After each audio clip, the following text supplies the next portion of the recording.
Please remain standing as Master Trooper Dave Golden of the Kansas Highway Patrol offers tonight's invocation. Father, we thank you for this opportunity to be here tonight. Lord, we just ask that you watch over these teams, drivers, officials, and crews. Give them a safe race tonight. Lord, we thank you for the military. We ask that you continue to watch over them and keep them safe. Bring them home to us safely. And Lord, on Mother's Day weekend, we want to lift up these ladies in our lives that mean so much to us. Thank you for their grace, their believing in us, their beauty, and just give them an awesome day tomorrow. And we ask these things in your name. Amen. Here tonight to honor America with the singing of our national anthem, please welcome Reviver Records recording artist, Michael Tyler. Oh, say, can you see by the dawn's early light what so proudly we hailed at the twilight's last gleaming, whose broad stripes and bright stars through the perilous fight, o'er the ramparts we watched, were so gallantly streaming, and the rockets' red glare, the bombs bursting in air, gave proof through the night that our flag was still there. Oh, say, does that star-spangled banner yet wave o'er the land of the free and the home of the brave? On the eve of Mother's Day, here at Kansas Speedway, warm and windy, beautiful weather for racing.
DraftKings is the official one-day fantasy.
Waltrip on the grid as we count you down to the start of the race. Hey, we want to congratulate our NASCAR audio team, our tech team, all the people who work so hard week in and week out, also our promotion department, all three picking up Emmys at the Emmy Awards in New York for their spectacular work throughout the year, and we thank you for watching and supporting what they all do. Real quick, we're behind the favorite, Kevin Harvick, at here. Other than him, who do you like? Racing from the back, Clint Boyer, the hometown boy. He's never won here. Reasons to watch over the mile and a half. We're glad you're watching Race Day here on FS1.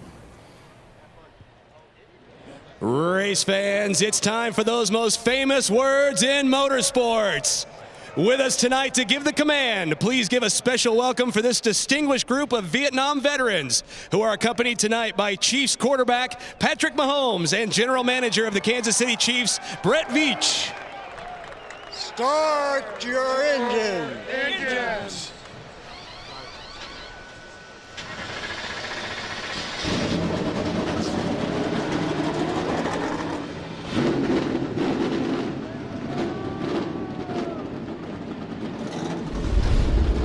Ready to race in Kansas, led by Kevin Harvick, whose 4 victories make him the flagship of the Ford fleet, aided by his teammates at Stewart-Haas. Toyota's had their share. Kyle Busch, 3 victories so far. Martin Truex, defending winner of both races here at Kansas and defending champ of the series. Who'll be next to break through? Daniel Suarez, who had a 3rd-place finish at Dover. The bow tie banner's been carried by Austin Dillon and Kyle Larson, but he's still looking for his first win on the mile and a half. Looking, Jimmy Johnson's looking to lead his first lap of the season. So a lot of storylines as we go into this daytime to nighttime 400-mile race in Kansas. And if you think this will be a preview of what you'll see at Charlotte going for 600 miles in 2 weeks, you're right. As the track transitions from day to night, it makes a drastic difference in the handling of these cars. Which crew chiefs will be the best to adapt? Which drivers will find the different lines to race on to their liking? Those are all great stories. And is this a benchmark race for Chevrolet? Well, there's more mile-and-a-half tracks than any other, so I would say it is. Under beautiful weather, we are ready to race in the Great Plains of America. NASCAR, Kansas, next.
Remember The driver's heart right now, he's pounding out of his chest. His hands are sweaty. sweet memories. You see the deal. The more things change, the more they stay the same. Used to soothe us. Smooth as always. Try to get him on it. Green. Smile. Give me time. Give me time. Give me time. Oh. You're clear. Check a flag. Checkered flag waving. The winner at Kansas. My goodness gracious.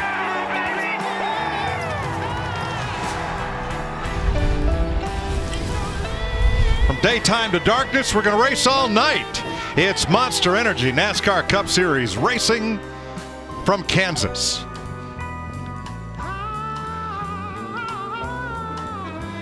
It's a hot one here in the Great Plains. 82 degrees the ambient, track temp of 99.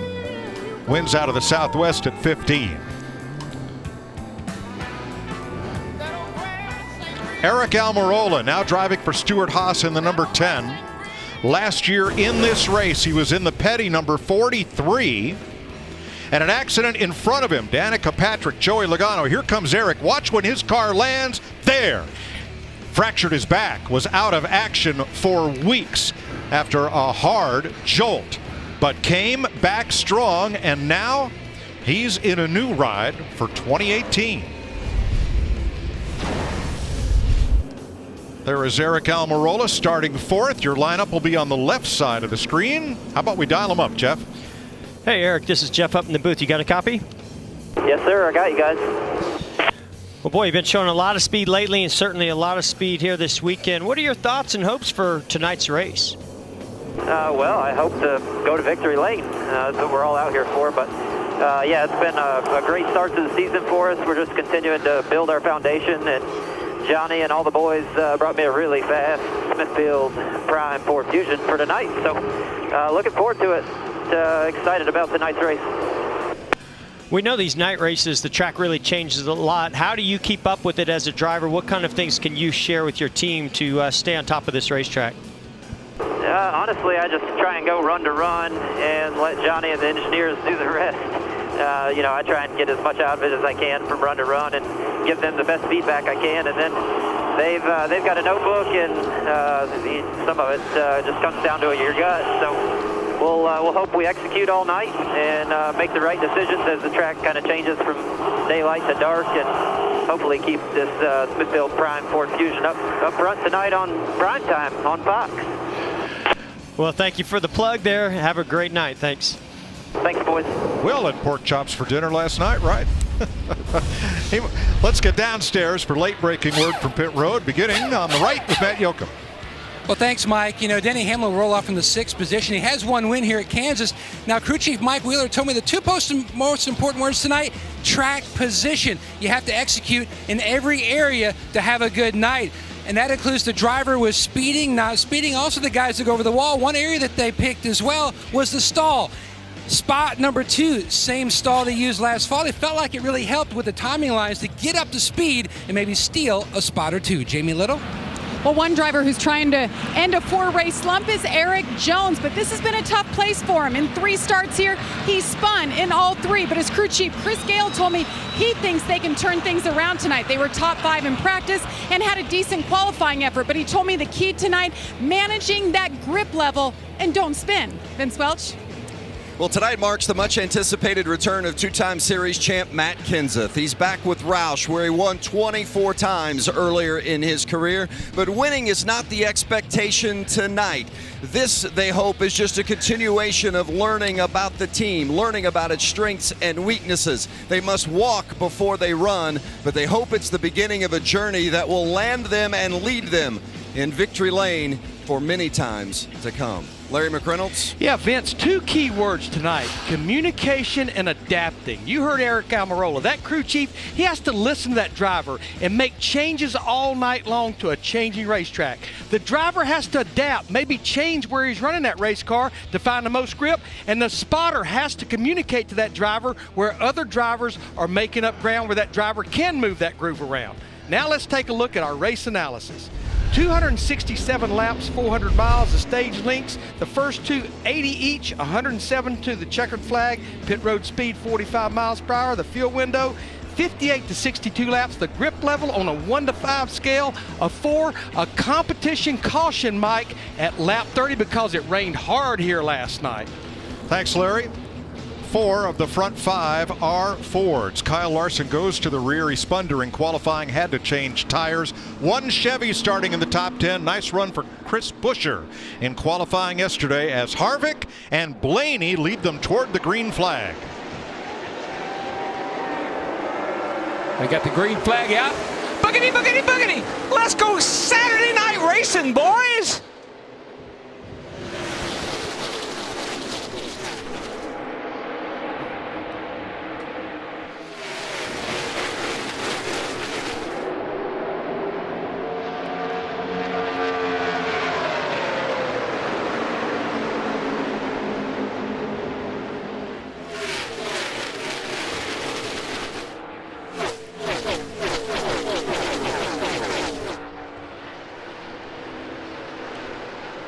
They fan out 3 wide mid-pack on lap 1 as Kevin Harvick scoots away from the field. There's Buescher right in the middle of William Byron in another Chevy, and the Toyotas of Jones and Suarez on the outside. Yeah, Mike, I was looking a little further back. You'll see Clint Bowyer coming in the picture here in a second. I looked back, I said, man, somebody's driving up through there like a wild man. It 14. Was Bowyer there. He's just going to town. Clint Bowyer was one of half a dozen cars that did not get through inspection in time to post a qualifying lap yesterday. So he and Michael McDowell racing hard up from the back. I think it's a little built-up frustration in Clint Bowyer after what happened yesterday. He had a car that probably could have been up there contending for that pole of Kevin Harvick. Bowyer up to 22nd already. And here is Kyle Larson, who had to change tires after that qualifying spin. He's also marching quickly through the back half of the field. And Mike, they know that Bowyer and these guys know, got to get them while we can. They're all bunched up here. I can pass 3 or 4 lap here if I do my job. Bowyer up to 22nd, and now things get a little tougher up there working against Chase Elliott. Single file up front. All the battling mid-pack. Here's Erik Jones, Martin Truex for 10th. Yeah, last year's teammate. Now this year he's gone to Gibbs, and Truex kind of the lone soldier there at Furniture Row. I really think that that young man in the 20 car tonight, Mike, his mission, his goal should be run all the laps. They've had a couple of bad races. He needs to run all the laps and get his confidence back. Not that I think he's lost any, but he just needs that would really be helpful to him. You know, Truex has lost some spots here.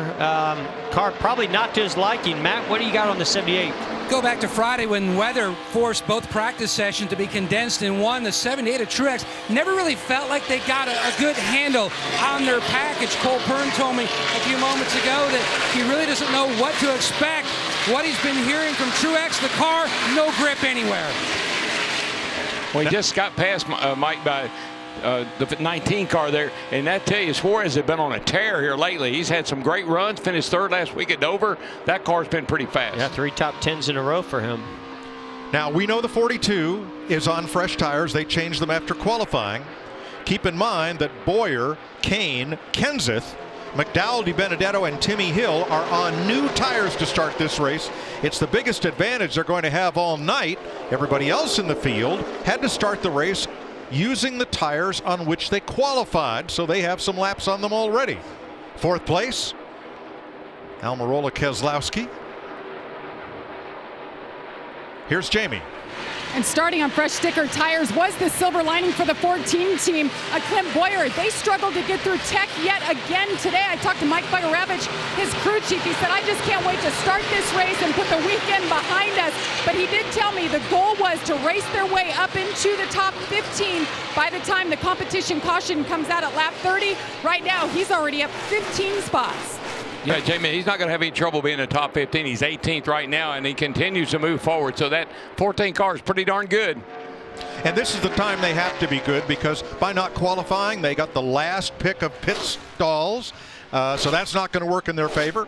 So this opening green flag run is where drivers like he and the 42 really need to make time. Kyle really Larson. Been on a tear. Boy, he has. He's come through the field in a hurry, and I can't wait to see him get up high against that wall, because he's going to ride that wall before the night's over with. Speaking of wall, has Bubba Wallace been there? Let's see what happened. Lost a little pace there as Matt Kenseth gets to the inside. Now let's take a look back here. This is turn 4. He's really loose, sliding sideways. Pretty nice save. I don't know if he touched the wall. I don't believe he did. It looked like he got right up next to it, but I don't think he hit it. I think that side 4 straightened him up. You know, he ran the truck race last night, and I saw him do a slide similar to that in turn 4. I bet that got his attention. Wallace in 27. Kevin Harvick up 1.7 seconds on Ryan Blaney and Kyle Busch after 10 laps.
Saturday in Kansas, 37 crew, Saturday night under the lights.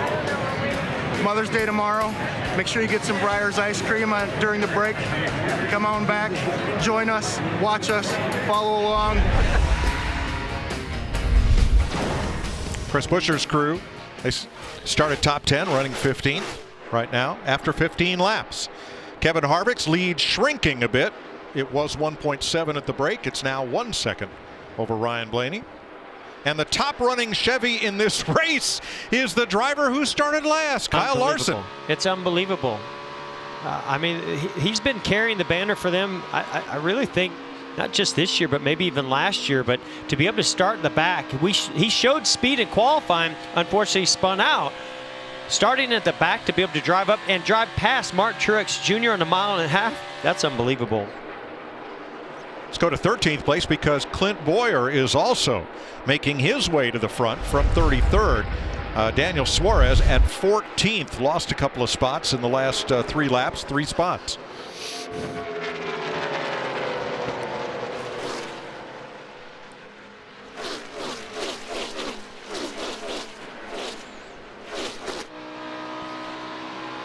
Kyle Larson trying to move on Paul Menard. That would put 1 Chevy in the top 10 with 3 Toyotas and 6 Fords. And, you know, we've heard sound bites out of Kyle Larson where he said, hey, I don't feel like Chevy's at as much of a deficit as some others. So obviously his car's driving a lot better than the rest of them. Yeah, if I was driving his car, I might not feel that way either, because he's obviously been like the best Chevrolet just about every week. He moves around the outside of Paul Menard and into 10th place. Couple of lapped cars ahead. He'll have to negotiate. I think those new tires, when you start on new tires like that, Mike, that gives you some advantage, and he's taking advantage of that advantage. So Chris Buescher 15th. Here's William Byron 16th. And there are 6 Chevrolets right behind them, including Ryan Newman, Chase Elliott, Bowman, Johnson, and Allmendinger. Yeah, Mike, you got to know, when one of the greatest drivers of all time is running in the 21st position, 7-time champion, got 83 wins, and he can't compete, he can't get up there and be in the top 10. That's a strong message right there to me.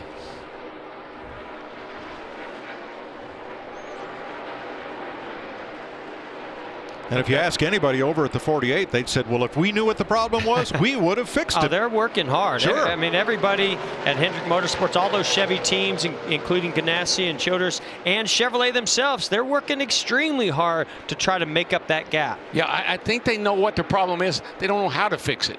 I think that's the problem. They know that they're lacking in downforce. They don't know how to get downforce the other cars have. 11th place here, riding with Martin Truex. It was on this date in 2012 that Hendrick Motorsports got its 200th win. That came at Darlington.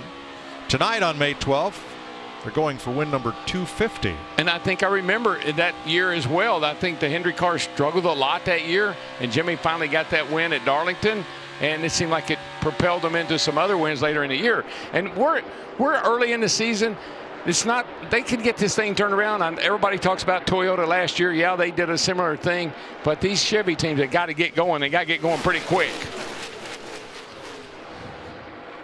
Well, if you look at the Chevy drivers who have led laps so far this year, this is after Kyle Larson, that list gets pretty thin in a hurry.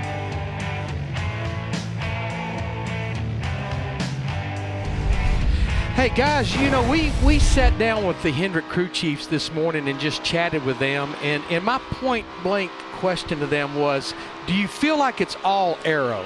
And Alan Gustafson, Chase Elliott's crew chief, said, you know, obviously that's what everybody's pointing at because we have a new body. But he said, when you're off, you have to look under every rock that's out there. We can't just fall back on it. It's absolute 100% aero. We have to look at everything because, mind you, I know Chase Elliott was awfully good in the playoffs last year, but Chevrolet has only won 1 race in the last 21 races. That would include the 10 at the end of last year. You have to go all the way back to Richmond in September, the last time Chevrolet won a non-restrictor plate race, and that was Kyle Larson at Richmond. And Larry, it's not like we're ganging up on the Chevrolet team. We're just looking at the numbers. We're looking at the results, and I think it's fair to the fans and to everybody in the sport that, you know, they got work to do and they need to get busy. Kurt Busch wearing our Fox visor cam today in his number 41 Stewart Haas Ford. 7th place, 10.7 back of the lead.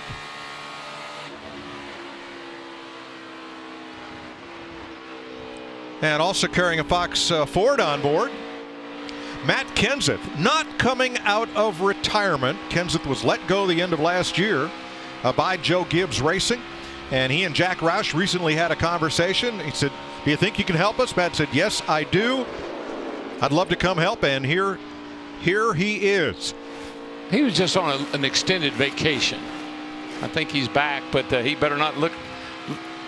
I think he may have his hands full right now with our leader. I know that. I think right about now, I know he said he didn't have any expectations, but I think the challenge is a little bit taller than what he was anticipating coming into this weekend. But Ricky Stenhouse, I did hear him say that the same things I've been complaining about are the same things that Matt Kenseth's complaining about.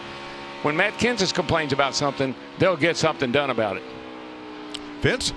Well, and Kenseth being at Roush is part of that confirmation process for some of the things that Stenhouse has talked about in the past. Right now, as you see the leader, Kevin Harvick, getting around Matt Kenseth to put him a lap down. Kenseth says the car is pretty much undrivable right now. Absolutely no right rear grip. Says he feels like it's got a ton of air in the tires. They are so thankful that they've got the competition caution coming in a couple of laps. 3 laps to that competition yellow. Heavy rains this morning throughout Kansas City, which were not forecast. but dumped a lot of water on this racetrack and gave us a green racetrack after last night's truck race. So one more lap and we'll have the competition yellow. Stage lengths today 80, 80, and 107 laps. Mike, a little bit of redemption for Trevor Bayne, because Trevor's been complaining about the cars, and now you put an experienced driver like Matt Kenseth in there and he's complaining about the same things. I think that's the direction you need to be looking at. Hey guys, you know, we're one lap away from the competition caution, lap 30. I've been watching the race pace. We have slowed down about a second half to second and 3/4. So yeah, pit road will be busy. 4 fresh Goodyear tires full of fuel, and I'm sure a lot of adjustments on some cars. We were talking Chevrolet and Kyle Larson. Right now his lap times are 0.3 of a second faster than any of the other Chevys. So they certainly have found something. They are first in class. Larson currently 9th. Harvick leading in a Ford. Kyle Busch 3rd, the leading Toyota, as we come to 30 laps. I think we'll get a more idea about where everybody stands once we all get fresh tires on the car. Yeah, it's one thing when Kyle Larson has fresh tires and flies up through the field. It'll be something else again when everybody gets a new set of Goodyears.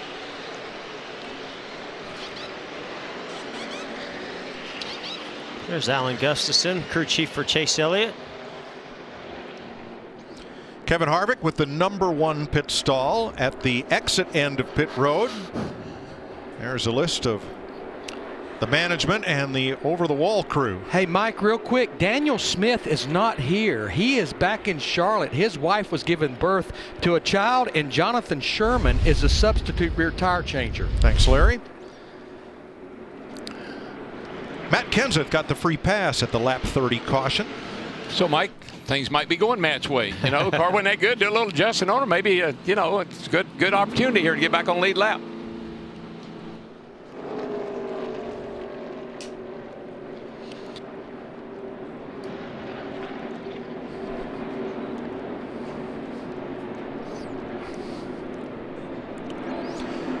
Fans, head over to NASCAR.com/fanvote because the Monster Energy NASCAR All-Star Race is coming up. Charlotte Motor Speedway next Saturday night. And if your favorite driver is not already in the big dance, you can vote him in. I know the Madhouse is just down the road a ways, but Saturday night at Charlotte, that's going to be a madhouse. Yes, it is. All right, pit road is now open. Jamie. 32 laps in already, you're hearing drivers complaining about their ill-handling race cars. That's what we'll be hearing all night from them. The 2 of Brad Keselowski into his pit box, says he's tied off at the start of the run, and then he gets loose in and off. 4 tires, Vince. The 18 of Kyle Busch pits from 3rd place, loose everywhere. They're going to put the wrench in the back end to try to snug him up. Says he feels like the back end is a little bit too high, and a slight air pressure adjustment as well, Matt. Ryan Blaney said the car was too free off, especially in the throttle. Meanwhile, Harvick says he needs a little bit more help turning. It's not bad, a little tape on the grill. Jonathan Sherman in the white uniform, many years at Joe Gibbs Racing, part of their championship teams. Luck's on, he's away. William Byron is the first off pit road with 2 tires. Yeah, and Blaney was able to beat the 4 team out. Wasn't a stellar stop on the 4. Good stop, but not outstanding. We start under the sun. We'll finish under the lights tonight.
Leader on the restart because he had a tire violation on his 2-tire stop. The tire carrier dropped the tire, returning it to pit wall from the rear of the car. And that is the cause of the penalty right there. Larry, what's the ruling here? Yeah, I've got the card right here, Mike, and it says crew members must remove tires and wheels from the outside half of their assigned pit box in a controlled manner before the vehicle exits the pit box. So that rule is pretty black and white. So it looked like everything was timed well, but when that tire fell, that caused the penalty. You can see that tire changer. He's holding the pit gun and the tire, and it looked like he was trying to not step on the hose as he went around the back of the car, and then the tire hit the quarter panel. So on the restart, it'll be our front row starters in reverse order, Blaney and Harvick. Harvick to the outside of Ryan Blaney. Brad Keselowski. I felt like Blaney was closing down on the Harvick just a little bit at the end of that when that 30-lap caution came out. We'll see how he fares here. Everybody kind of on equal terms. Yeah, he was one of the first cars that went up top and was using both ends of the racetrack at the top and really closed in through traffic on that 4 of Kevin Harvick. But right there is where that 4 car just impressed the heck out of me. From the center of the corner off, he has such incredible acceleration out of the corner.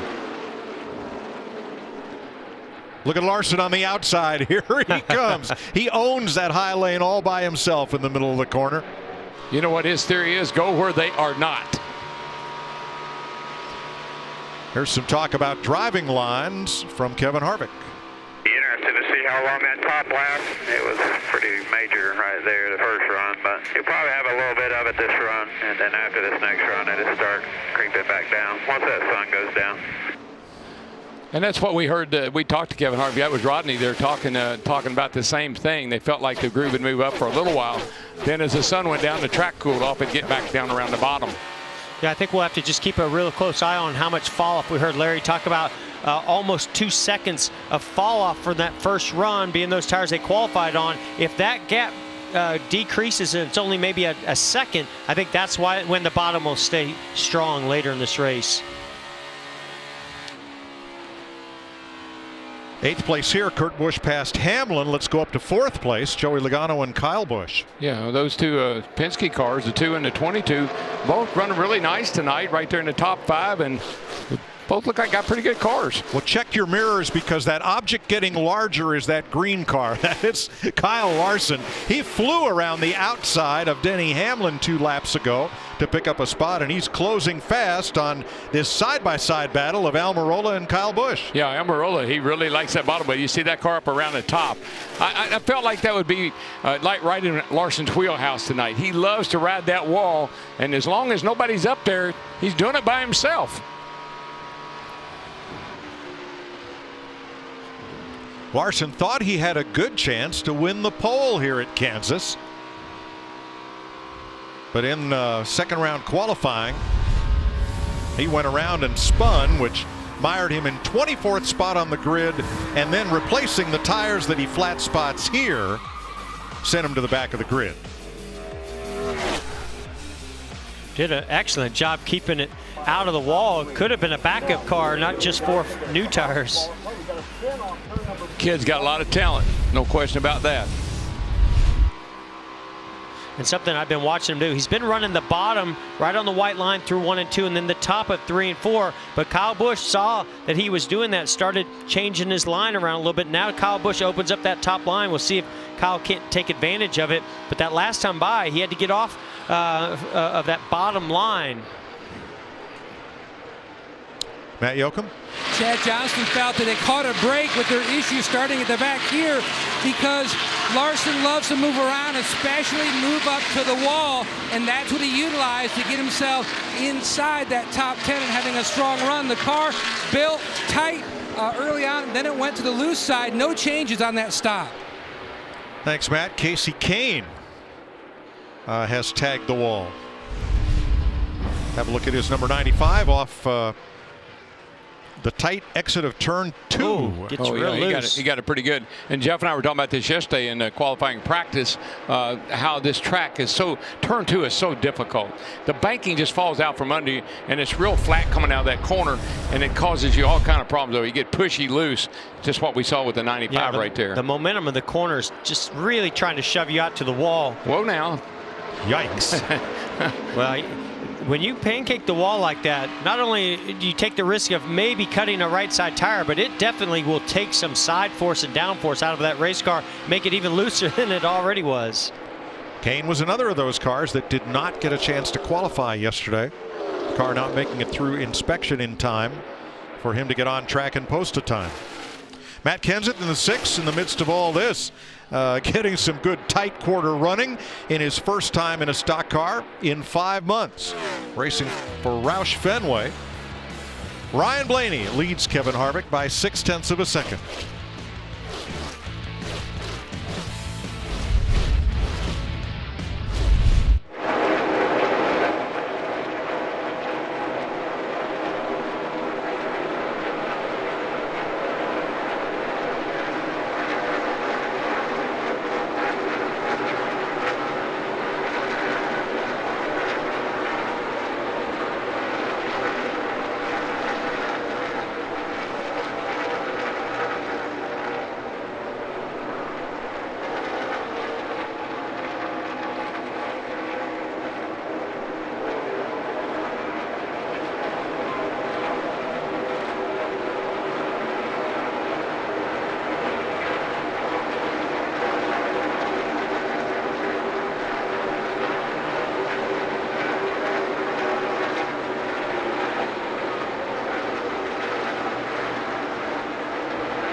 Clint Boyer met up with Chiefs GM Brett Veach, got himself a jersey, traded one.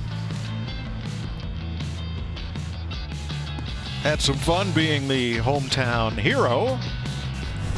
Emporia, Kansas, not very far from Kansas City. Tell you what, if I wanted somebody to give me a halftime speech, I'd call up Boyer. Come over here and fire this team up, will you, buddy? And don't forget Jamie Mack from Joplin, just south of the track, couple-hour drive.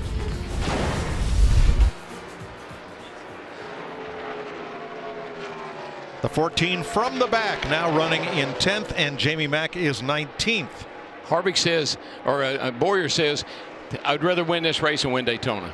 That's how important this race is. This is home track. He just lives down the road. This is a big deal to him. And you heard yesterday, not getting to qualify just deflated him, but he's pumped back up for tonight's race. Vince, how about the one? Well, McMurray, he didn't get to qualify in the second round. Remember, he advanced to the second round, but then they couldn't get the car started for the second round. The starter had gone bad and failed, so they had to replace that. But right now, what's giving McMurray the problem is just loose in. Right now, a major issue for the one. They're just hoping for a clean day. In 11 races, they've had one clean race. They finished third in that one, but boy, they just can't avoid mishaps or stepping on their own toe here in the early going. No, Vince, but his teammate is flying. Kyle Larson around the outside of Kyle Busch. Yeah, we heard them talking about being loose right now on the 1 car. I tell you, he's not alone. Kevin Harvick, I just saw him get completely sideways off of turn 4. Matt? Concern about 3 laps ago, Kevin Harvick told his team, I think I have a right rear tire going down. Then it was quiet on the radio, and then a lap ago he came back on and said, I'm tight in the center, but I think I'm free on exit. And they feel like that's the feel that he was experiencing, which led him to believe that maybe he might have something amiss. Yeah, he might. You know, he slowed down for a lap or 2 there, man. I watched his lap times. I thought something was wrong with the car, but now he's picked it back up, and he's running about the same speed as our leader, Blaney. So whatever he thought was wrong seems to have gotten better. Complaining of no rear grip on the radio. Running a 2.5 seconds behind Ryan Blaney. I feel like we're seeing a lot more fall off this run than even that first run, which I would have thought would have been the opposite with the green racetrack, with the rain that came and the warmer temperatures. Blaney loves this place. It's where he made his Cup debut, so that track will always be special to him for that reason. And he says one reason he loves Kansas is the amount of on-throttle time here. You're not off the gas very much, and that plays right into his wheelhouse. Well, he's a guy that's on everybody. We all know this kid's going to win a race. We don't know where, we don't know when. It might be tonight, but that car, that team, they're just really that good. Well, he's reminding me of his dad right now. His dad's a sprint car driver, Dave Blaney, and he is up on the cushion like a dirt track racer would be, just flirting right with that edge of the black where the rubber is laid into this racetrack. And I think that's why we're hearing a lot of loose conditions. I think a lot of Goodyear rubber has been laid down on this racetrack. And the other 2 drivers over there, you know, Logano and Keselowski both told me that bringing that 12 car in-house with Jeremy Bullins has actually made them better. Been a big help. How about the 5th of those 5 fast Fords up front, Aric Almirola, Jamie? And about their only weakness this far so far in the season after 11 races has been qualifying.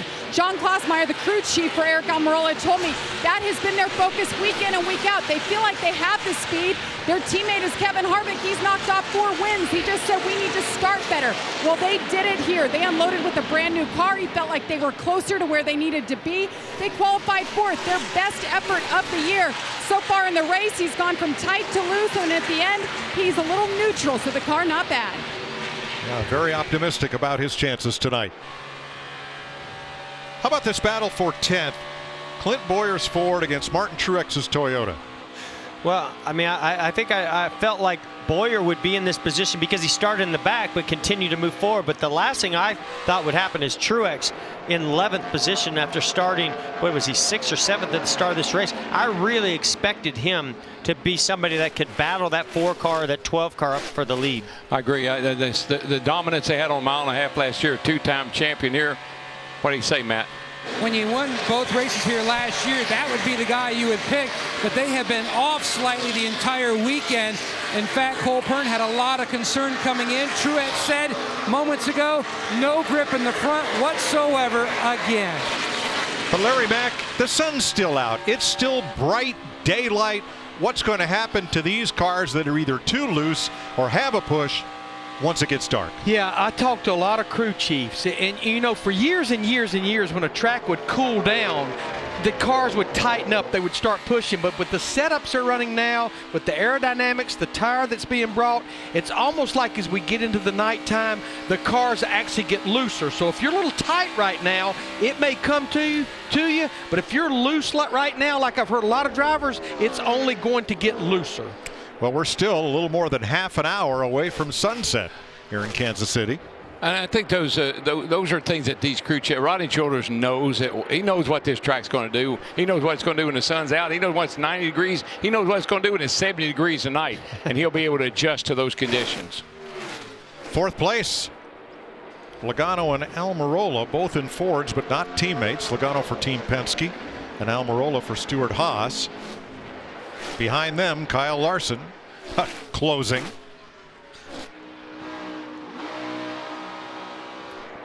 And Jimmy Johnson back in 20th position, 21 seconds off the lead. And they're talking on the radio about how they may pit under green. Well, he is. Yeah, he's coming on pit road now. I've seen him struggling this year, but not as much as I've seen him struggle so far this weekend, Jamie. And that's been the case so far in the race, Jeff. That first stop that they had, his foot slipped off the clutch and it fell off the jack, so they had to take extra time on the stop. But that also led to a loose wheel, and that is why Jimmie Johnson just decided to come in. He said, it's terrible, I've got to come in. So Johnson pits at lap 62. Everyone else was on pit road back at lap 32. So he is now off sequence under green and will go at least one lap down. Ryan Blaney leading by 1.2 seconds after 62 laps. We'll take you side by side on Fox.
Tell you, Harvick's reeling him back in again.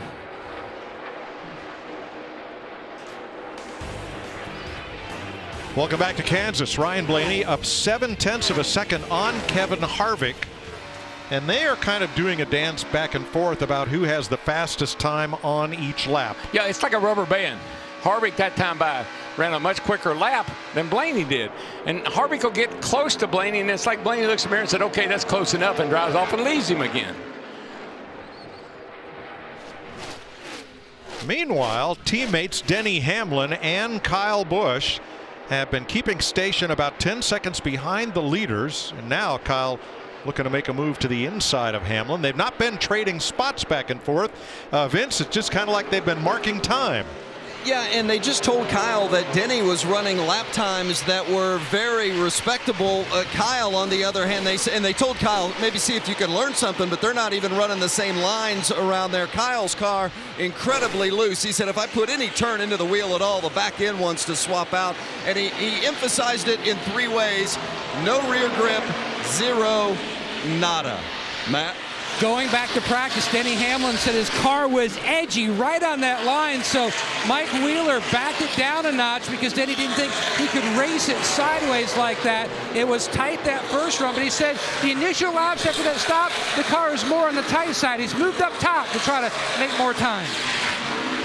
Yeah, they're about 2 or 3 tenths off our leaders every lap, so they're not quite where they need to be, but that doesn't mean they won't be before the night's over with. Yeah, we saw the 18 as we go into turn 3 here. Look at Kyle Busch on a little bit lower line. That's a lot of that's for aerodynamics to get out of that turbulent air behind the 11. But I'm starting to see some more cars like the 4 of Kevin Harvick start to explore that bottom lane just to see, has it come in yet? Because we keep hearing when the sun goes down, it cools down, that bottom groove should come back.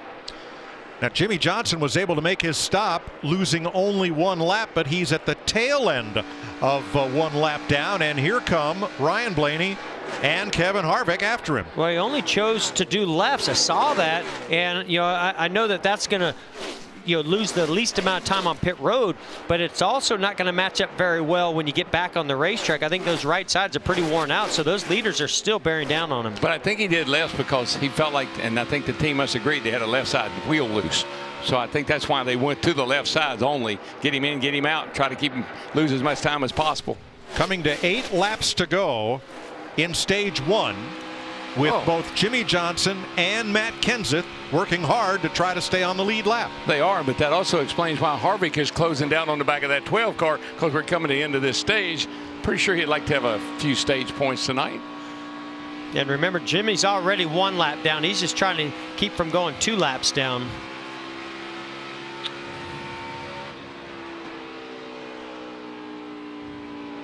Matt? Mike, you talked about Ryan Blaney's DNA with his family, legends in the sprint car world, and that's why he likes places where he can keep it in the throttle much more, and that puts extra pressure on Jeremy Bolins and this 12 team, especially here at Kansas, because they know how this racetrack will change and trying to stay ahead of those changes. Right now, before the stage ends, he says the car has really gotten tight near the end. And Jimmie Johnson has picked it up. Trying to scoot away from the race leader. Chad Knaus has told him, do everything you can not to lose another lap here. He's going to have to hang on for another 6. He did a big slide job up in front of AJ Allmendinger. Didn't like that, I don't think. And AJ actually passed him back. And here's the leader right on him. And here comes Harvick. Yeah, a lot of times when you change those left sides like that, you can just completely change the balance on the race car, even though those lefts might have a little more grip. Allmendinger, he's trying to stay on the lead lap. I'll tell you right now, Jimmie Johnson driving like he's trying to qualify, staying ahead of that leader right now. They work past Bubba Wallace. 5 to go. Johnson trying to hang on to be the last car 1 lap down.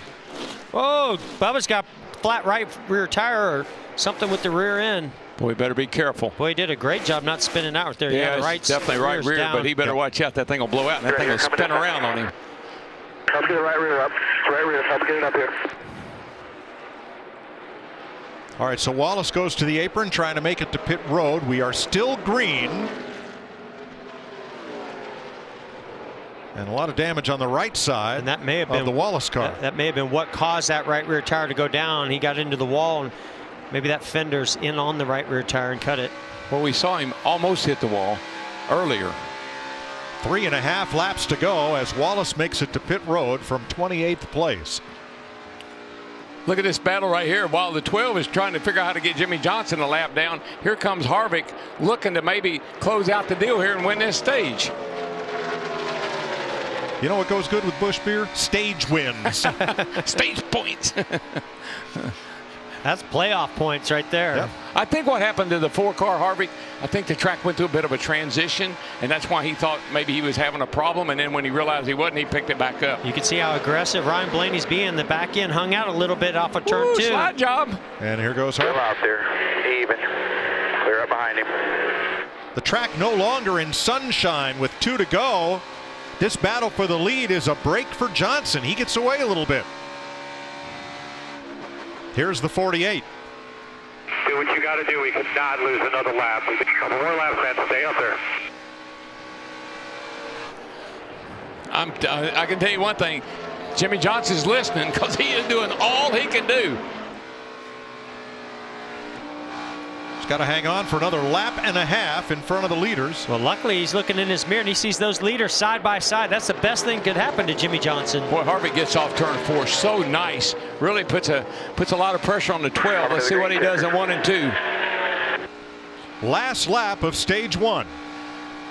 It's funny how they're doing right now, Mike. It's kind of a trade-off. What? Yikes! Wow, you can see where that was close. Harvick was losing the nose, had to back out of it, but as his right front fender got to the left rear of the 12, got him loose. This will be no gift. Here comes Johnson. He's going to stay 1 lap down. He stays ahead of the leaders. Stage 1 goes to Ryan Blaney. Good job. Wow, that was a battle. He had his hands full, I can tell you that. Harvick, Keselowski, Logano, and Larson the top 5. Almirola, Hamlin, the Busch brothers, and Boyer, the top 10. Ryan Blaney, YRB to his friends, picks up another stage win, his third of 2018.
From bright sunshine, we move to twilight at the end of stage one. Oh, it's Ryan twilight Blaney, time. the stage winner. Kevin Harvick, Keselowski, Logano, 4 Fords in front. Then Kyle Larson's Chevrolet. The first Toyota was Denny Hamlin in 7th, with Kyle Busch right behind. You know, we heard Larry talk about it's going to get freer, and I agree. I think the front tires are going to work a little bit better as that sun goes down, track cools down. We saw the 12 car hanging the back end out there towards the end of that stage. I'm curious to see if they can make some good adjustments and try to get some rear grip in that car, and he might be able to maintain this lead on that 4 car if he can get ahead of him again off this pit stop sequence. Before pit stops, how about a quick word from the Busch guy and the number 4 crew?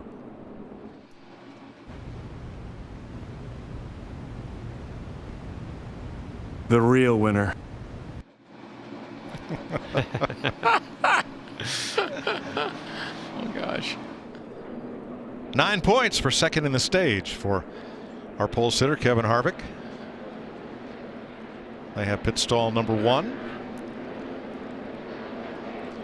So let's see how the order changes and what changes are made to these cars as pit road will open this time. For the lead lap cars, there are 23 of them, plus A.J. Allmendinger will get the free pass. 12 cars are a really nice pit stall also. They have an opening in front of them, so only advantage is that number 1's pit stall for the 4. Jamie? And Brad Keselowski in the 2. His setup very similar to the leader and his teammate Ryan Blaney in the 12. He said actually his car's pretty good. He gets tight when he's behind the leader, but it's been very neutral at the end. It'll be a 4-tire stop, Vince. The 18 of Kyle Busch, the last stop he pitted from 3rd. This time around he pits from 8th. Just cannot put any wheel in the car, just way too free. 4 tires, going to take out that wedge from the first stop. Matt? Blaney and Harvick's team both feel like they might have over-adjusted on that last stop.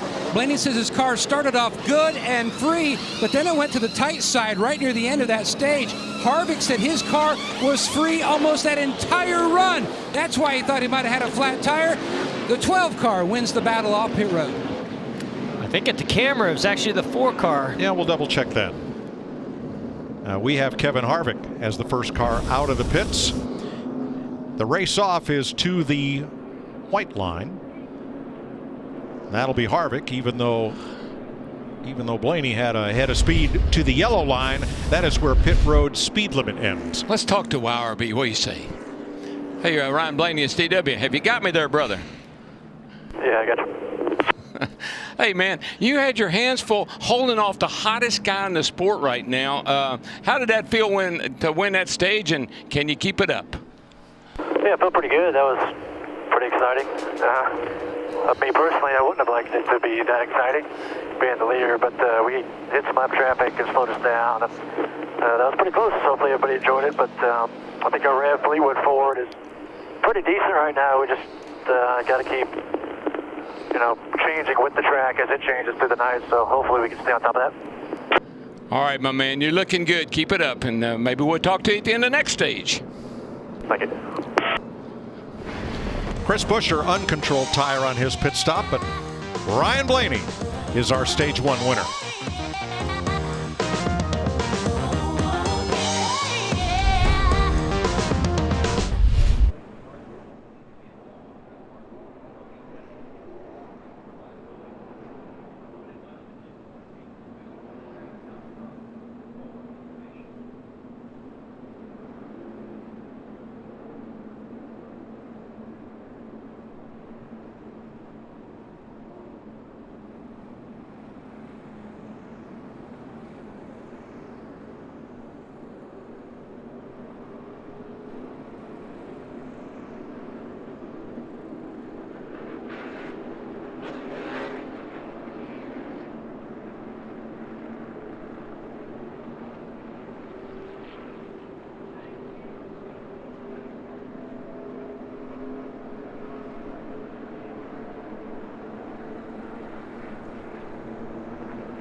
Welcome back to Monster Energy NASCAR Cup Series racing from Kansas.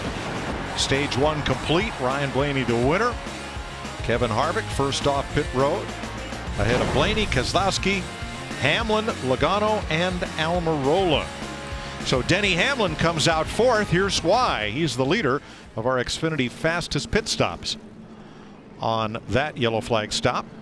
Well, look how close they are. I mean, you're talking about 0.3, 0.3, 0.4. You know, it's so tight on pit road with those pit stops. And Jeff, it's just so little means so much now. In the cars, in the pits, on the track, just means so much. Little bitty increments mean so much. 1 to go. 24 cars on the lead lap. And trying to get a lap back will be Matt Kenseth, Jimmy Johnson, Michael McDowell, and Casey Kane. A number of other cars 2 or 3 laps down. Now Kyle Larson will restart 8th.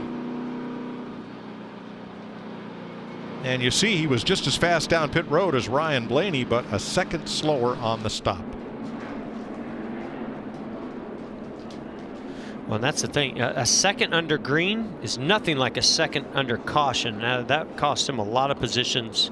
Yeah, I think this is pretty interesting. We'll see how which line is the preferred line. We got Harvick down the bottom here. Looks like he's going to start on the inside. We got Blaney on the outside. See how this works out for these 2 front runners. Yeah, I think, you know, even talking to Kevin earlier, hearing from Rodney Childers, they definitely believe that as this track cools down, that bottom groove is going to be the preferred one. Yeah, if you can jump back in the gas and stay in it like Harvick usually can, that's probably going to pay off for him. The lights are on in Kansas. Sunset officially about 12 minutes away. And we're going to race deep into the night to complete 400 miles here on a beautiful spring night. All 3 Penske cars in the top 5 as we approach the Geico Restart zone.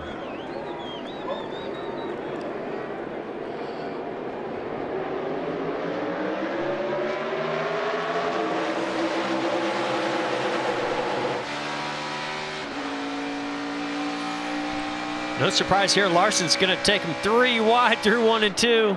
Boy, look at him flying to the outside. He's going to get 3 of them. And Jeff, he timed that restart perfectly. He was able to jump outside where there was clear sailing, and he's taking advantage of that now. That boy's elevator goes right to the top and stays there. It does. And right now he's on it by himself. And he might get Logano here also. No, not quite. There's a big advantage if you can get it wound up and run to the top and not lift and have that clean air on that outside. But I mean, you got to be pretty brave to do it. What's his restart though, Jeff? He nails the restart perfectly. Yeah, you don't see him. You don't see him. 11's gonna get in the rear bumper of the 12. That stop slows the momentum down. That's when he jumps outside the 10. And everybody dives to the bottom, and it's wide open. Here's and where there he really goes. makes up time. Look at him get up top there and just jump in the gas in the middle of the corner. Kind of one of those Kyle Busch restarts. I've seen him do stuff like that. Side by side for third. Little slide by Logano into turn number 1, battling his teammate Keselowski. And here comes Larson. Larson gets that high. He gets such a run off the corner when he can run that high line. Gives a lot of straightaway speed. But it's going to go to the bottom and use the low line this time. Kyle Larson is going to make this night difficult for a lot of people. Yeah, I think you're right. He just made it difficult for Joey Logano. He slid right up in front of Joey, or no, I'm sorry, Brad Keselowski. And I don't think Keselowski appreciated that.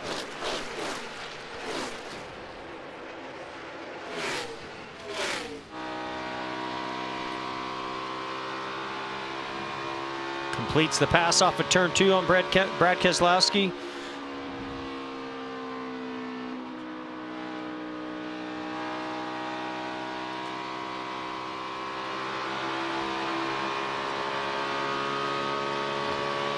Mike, his track is getting right. Those lap times are increasing every time we go, every lap we're making now. Kyle Larson, Kurt Busch, and Ryan Newman just ran their fastest laps of the race so far, and David Reagan. I think that will continue to improve. Jamie. Well, Brad Keselowski on that last stop said the car was pretty good. They didn't even make an adjustment on it, just put 4 tires. 1 lap in, he's yelling that the car won't turn. He said it is so tight. This track has definitely tightened up. That only makes sense. When the sun goes down, the track cools a little bit, you're going to pick up a little bit of grip. Larry? Yeah, watching Joey Logano in his 22 car, I talked to his crew chief, Todd Gordon, this morning in the garage area. It was an interesting conversation. He said normally the 2, the 22, and the 12, we come to the racetrack set up alike. But he said, we came here committed to try something different, to see if we could have the speed of the Stewart-Haas cars. And I said, yeah, when you get that decal right there, that's a game changer. And the decal I was pointing to is from that win at Talladega. But he said, even if they came here and it didn't work, they're still committed to keep working with it to try to figure it out before we get to the playoffs. Thanks, Larry. Daniel Suarez on pit road under green, Vince. Well, they believe they did not get the right front wheel tight. Suarez said immediately there was a vibration, and he was pretty confident it was in the right front. They felt like they didn't get it tight, didn't want to take any chances. Brought him in. They'll go ahead and replace all 4 tires. He was 20th. And still time to overcome that. Great battle for the free pass position. Matt Kenseth in the 6. Jimmy Johnson in the 48. 7, 8 championships between them, and they're battling to be the first car 1 lap down. They really are, and that's a heck of a battle right there. I mean, that's a hornet's nest. About 3 or 4 of them just going at each other.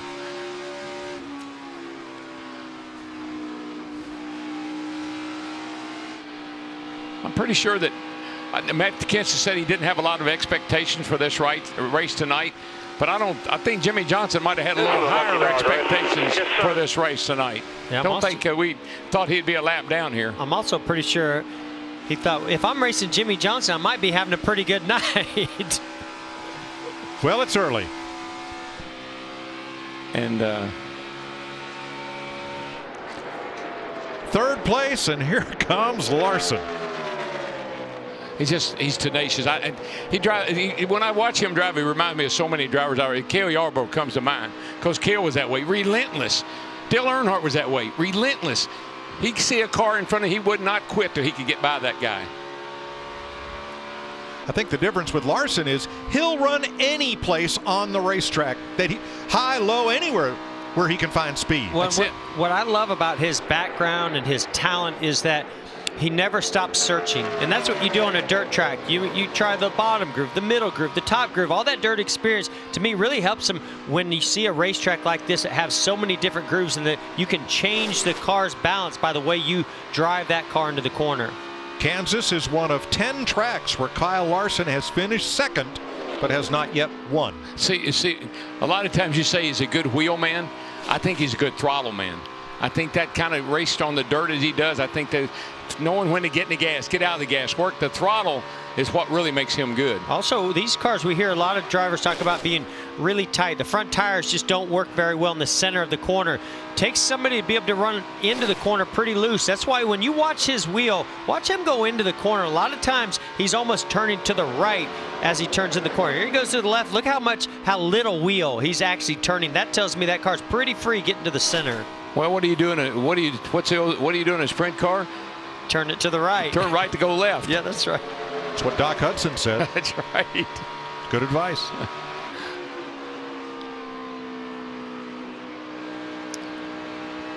I think he's just trying to get to the left rear quarter panel and side draft Joey Logano and possibly get that position down on the bottom groove into the next corner.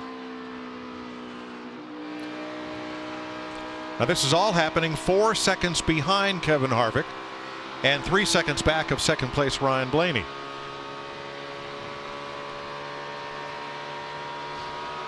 ...101 laps complete. Wow, oh, there's a dive slide job. That was amazing, but I don't think here he's comes quite Logano gonna back. make it. Whoa, that's close. That's too close. That's good racing right I really there. don't think Logano saw that coming, but he did a nice job recovering and sort of jumping back in the throttle to keep that pass from happening. I'm sure Logano said, I don't know what you call that, but I don't like it. Well, it shows Kyle Larson's not the only one who can make that high groove work off turn number 2. How about and here it goes again. This time Larson to the bottom, and here comes Logano back. Logano back on the bottom. He's going to get right to Larson's bumper. Hello. Let me give you a shove, brother. And Larson prevails for the moment as they come up on a lapped car. What so reminds me of Carl Edwards several years ago trying to do that against Jimmy Johnson for the win. My favorite thing Carl Edwards said, it worked in a video game. Kevin Harvick, your leader after 103 laps in Kansas.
108 laps, Kevin Harvick out in front. Brad Keselowski had to make a pit stop, thought he had a loose wheel. And how are things on the 4? Matt? Mike, the previous run, Harvick thought he had a tire going down. It proved just to be a loose race car. A few moments ago, he radioed Rodney Childers with this. Big time vibration. Looking through more video here, but the changers feel good about them. I'll let you know. Just remember, we always have a lot of vibrations here. Neither one of those things are very comforting to me. No, but you know what? I like the way Rodney is reassuring Kevin that they've looked at the video. They seem like they're pretty comfortable with the decisions they made. They think they're pretty good shape. So, got to play it. Got to run it out.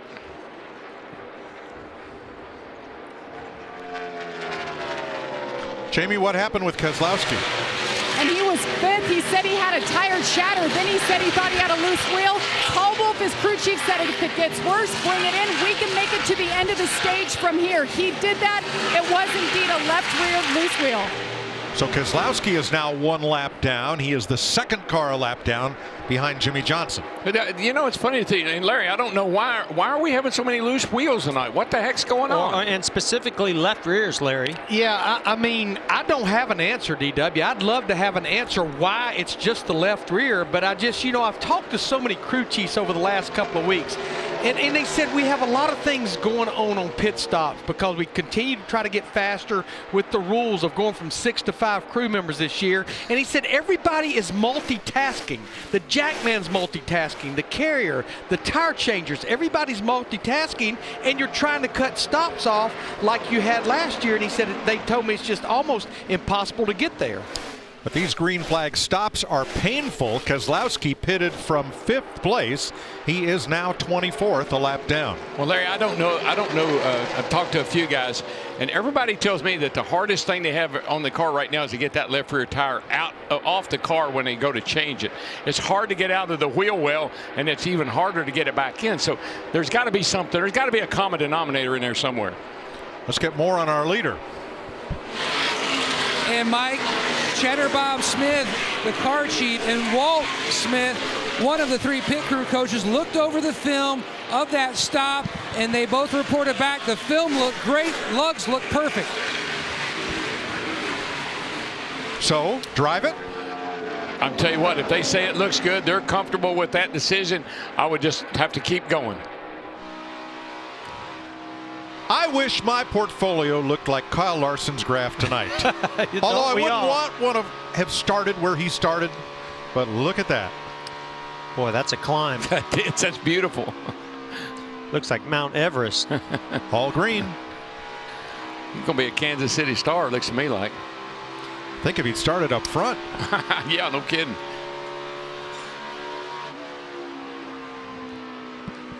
Look how high that groove is. I mean, it is literally inches away from the wall. I look up every now and then. I think, oh, they're in the wall, but they just are right on. They're right on them. But I love the way Larson explains it, though. They call that riding the wall, and they literally are riding the wall. And as these leaders have caught traffic, he has caught the leaders, meaning Larson. Jeff, with these cars, these Generation 6 cars, when they are that close to the wall, is there a cushion of air that develops between you and the wall to actually kind of help keep you off it? I think there's always been a bit of a cushion, but when you look at how flat the right sides of these cars are and how that air directs to the spoiler, there's no doubt that it actually helps the side force and sort of straightens the car out a bit. Guys, once Daniel Suarez and Brad Keselowski in particular hit pit road and got those 4 fresh tires, and you heard them, they were told that they could make it to the end. I've been watching their lap times to see how much they were gaining. Yeah, Keselowski has worked himself into the free pass position, but I just don't see a huge gain. So I think what you'll see is these guys will run it out there to about lap 65 of lap 80 of this stage. That would be the full run of fuel. Thanks, Larry. Kevin Harvick leading Ryan Blaney now by half a second.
Well, Brad Keselowski has made another pit stop. They jacked up the left side this time, so that'll take him away from the free pass position, and 2 of the Gibbs cars now in. Jamie? And Erik Jones been struggling with the handling of this car tonight. They've been making adjustments each stop. They wanted to bring it in, make some adjustments with air pressure and 4 tires. The 48 is coming down pit road as well.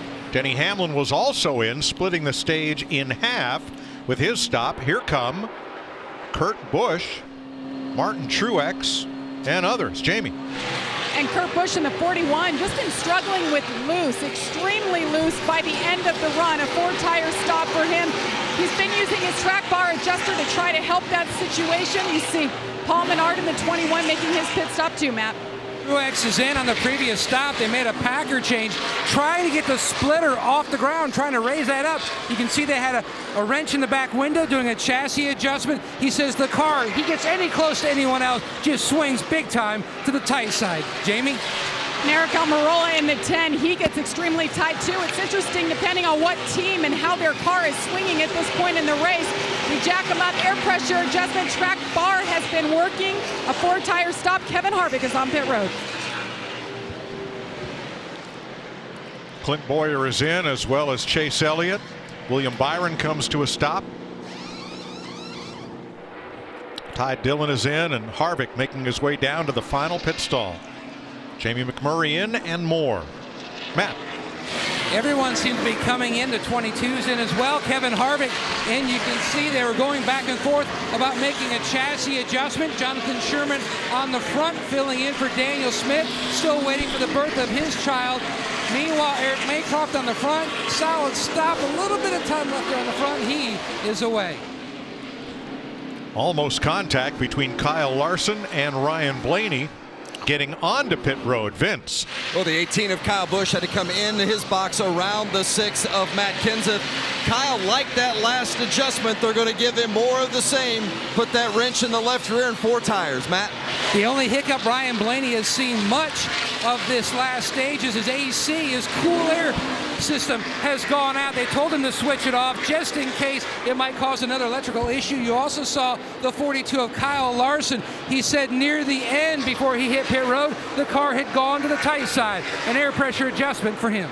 Austin Dillon picks up the lead. Let's show you getting onto pit road. Kyle Larson and Ryan Blaney. Got pretty crazy right here, Mike. 42 all over the back of the 12. And right there, Blaney locked him up a little bit. Well, he slows down, and he knows that's a big segment there that's being timed, and he was a little bit too fast coming into it, so he tried to make up for it. 2, 1, all 4 below the orange box now. That transition off the track, you saw the car bottom out. I think that messed him up on the entry. Hey, great sequence of pit stop, green flag pit stop for the 42 of Larson. He is right on the rear bumper of our of Kevin Harvick, who eventually will be the leader. Now Matt Kenseth lost some time. He had to back up to get out of his pit after Kyle Busch came into the pit in front of him. Did not leave Kenseth enough room to get out. Here's a look at it. Had to put it in reverse first. Oh, man. And then was able to get out and away. I think Matt just wants to run this race tonight, get some information about the cars. I don't think he wants to make any waves. You can see Matt was pretty deep in the box already, which made it very difficult to get around the 18. Yeah, he didn't push the issue there. He let the 18 get going. So here's our leader. Austin Dillon is the only car on the lead lap who has not yet pitted. What do you think of this strategy, Larry? Yeah, I mean, they can go to, again, about 65 right here of 80. Now they're just giving up so much time, though. Once we started seeing that outbreak of drivers making those green flag pit stops, I think that's why we saw everybody coming. They knew they had to make at least one stop in this stage, and right now they're giving up over a second a lap with that 3 car, and they don't have that many drivers a lap down. Well, let's have a look at the green flag pit stop cycle. You'll see William Byron at the top because he took only 2 tires on that stop. Oh, wow. And you can see what 4 seconds there, the savings of not doing 4 tires. This is for second place, 7 seconds behind race leader Austin Dillon. Yeah, over a second faster Kevin Harvick was that time versus the 3 of Austin Dillon, as he now I believe, is on pit road. Yep. But look at the difference in the line, Mike. 42, Larson right up next to the wall. Harvick right around the bottom on the white line. And they end up about the same spot when they get the end of the straightaway. See Larson go high. Kevik's down here around the bottom. Vince? Well, the 3, like so many others, just trying to find some grip. They need that improved balance. You saw the wrench in the right rear 4-tire change for the 3 of Austin Dillon. Currently came into the pits in the 12th spot, dropping down into this green flag run. Well, that will turn the lead over to Kyle Larson. Over Kevin Harvick, Ryan Blaney, and the Busch brothers. What an awesome move by Kyle Larson. Kevin Harvick's going to go to the bottom here in 1 and 2. Larson fakes him low, goes high, and then jumps in the gas. Look at the momentum that he's going to carry. Now, this isn't over yet. Now he gets a big run. Kevin even starts to block him a little bit, sees that run coming, but cannot keep that momentum behind him. You know, remember the last time Kevin tried to block the 42? California. Didn't work out so good for the 4-car. Watch Joey Logano going top to bottom on Almirola and the 13 of Ty Dillon.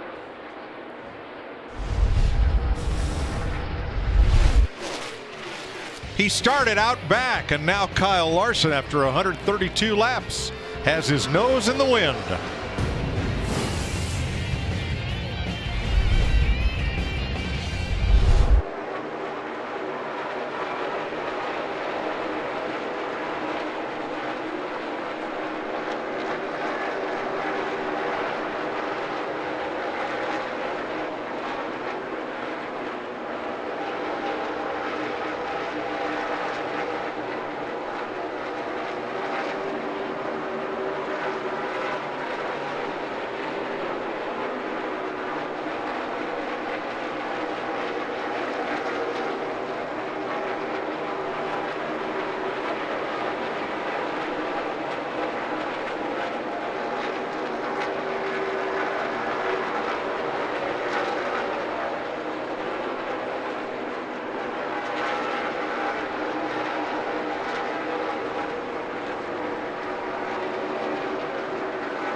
Coming back on the outside, the 18, 2 back to the big run. You're clear by 2. Yeah, guys, it's getting real bad.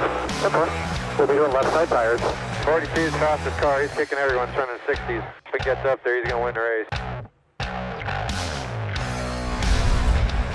Kyle Larson is the race leader by 9/10 of a second over Kevin Harvick, who is not at all happy.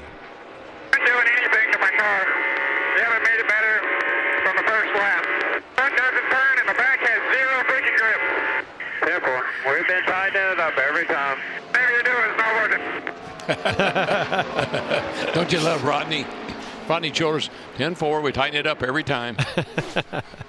But that's the thing, a great crew chief and a combination crew chief driver, when one is excited, the other one's calm. That's what makes it all work. Yeah, what I don't like is when you got a car and you don't complain about it, and then you get yourself in a battle with somebody, and then you start complaining about it. So Kevin is getting ahead of the curve, I think. He needs to tighten that car up so he can run with that 42. Yeah, that to me, it's not always about putting a number with it. You know, we've heard people say on a scale from 1 to 5, 1 to 10, it's about your tone of voice and how excited you get. That tells you how far you need to go in the next adjustment. I agree, and that's where these two have worked so well together, Jeff. They've been together for a while. They know what they can read each other's mind.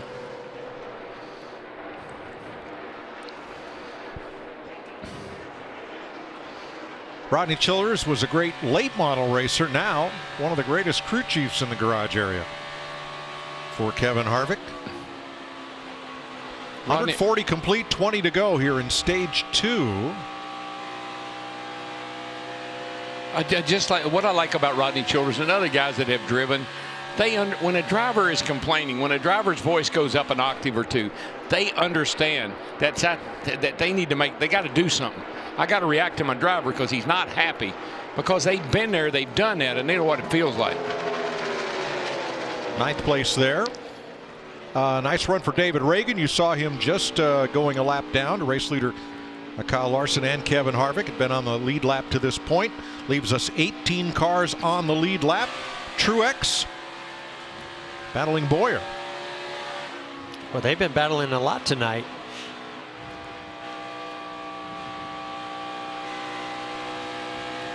Well, we know with the Disco Tech Station, NASCAR very carefully regulates about all the shapes on the bodies of these cars. So, Larry, if you're going to work on aerodynamics, where are you going to be? Yeah, I mean, they definitely hold them tight tolerances on the body. But what we learned during the off-season is teams are definitely working on the underside of the car. Now, as the air goes underneath the side of the car, the pressure drops. But what they've been doing, Mike, they've been working with the bell housing area, the exhaust pipes, to get this air out the left rear wheel well in front of the left rear tire. And what that will do, the more you can get that air to go out that opening, it increases rear downforce and actually reduces the drag to straightaway speed. So NASCAR still gives the team some liberties to work on the underside of the car. Well, Larry, I can tell you, walking up and down pit road, I don't know how any air gets under the car. These things are touching the ground before they ever leave pit road. It's so amazing how low these cars are.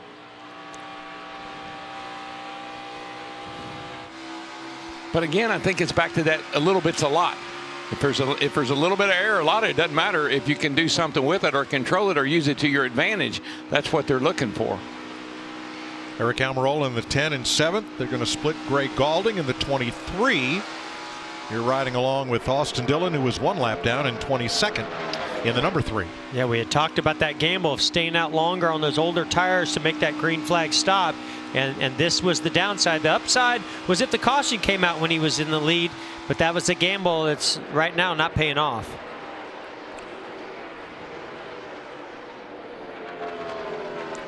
Alex Bowman trying to battle Denny Hamlin here for 12th place. And yeah, he's our next highest Chevrolet other than Larson's, who's leading this race.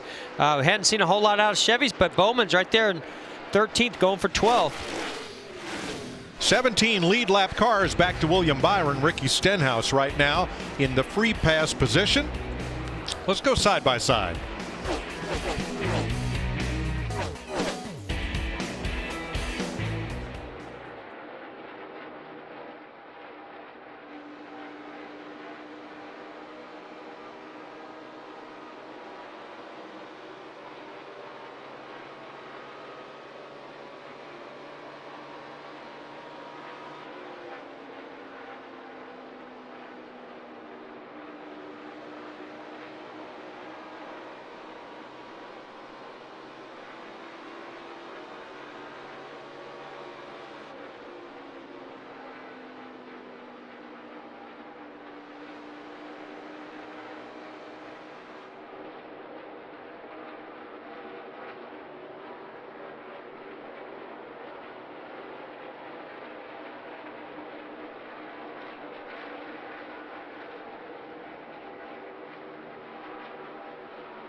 This summer, the World Cup is coming to Fox and FS1. Every match live, over 300 hours of coverage.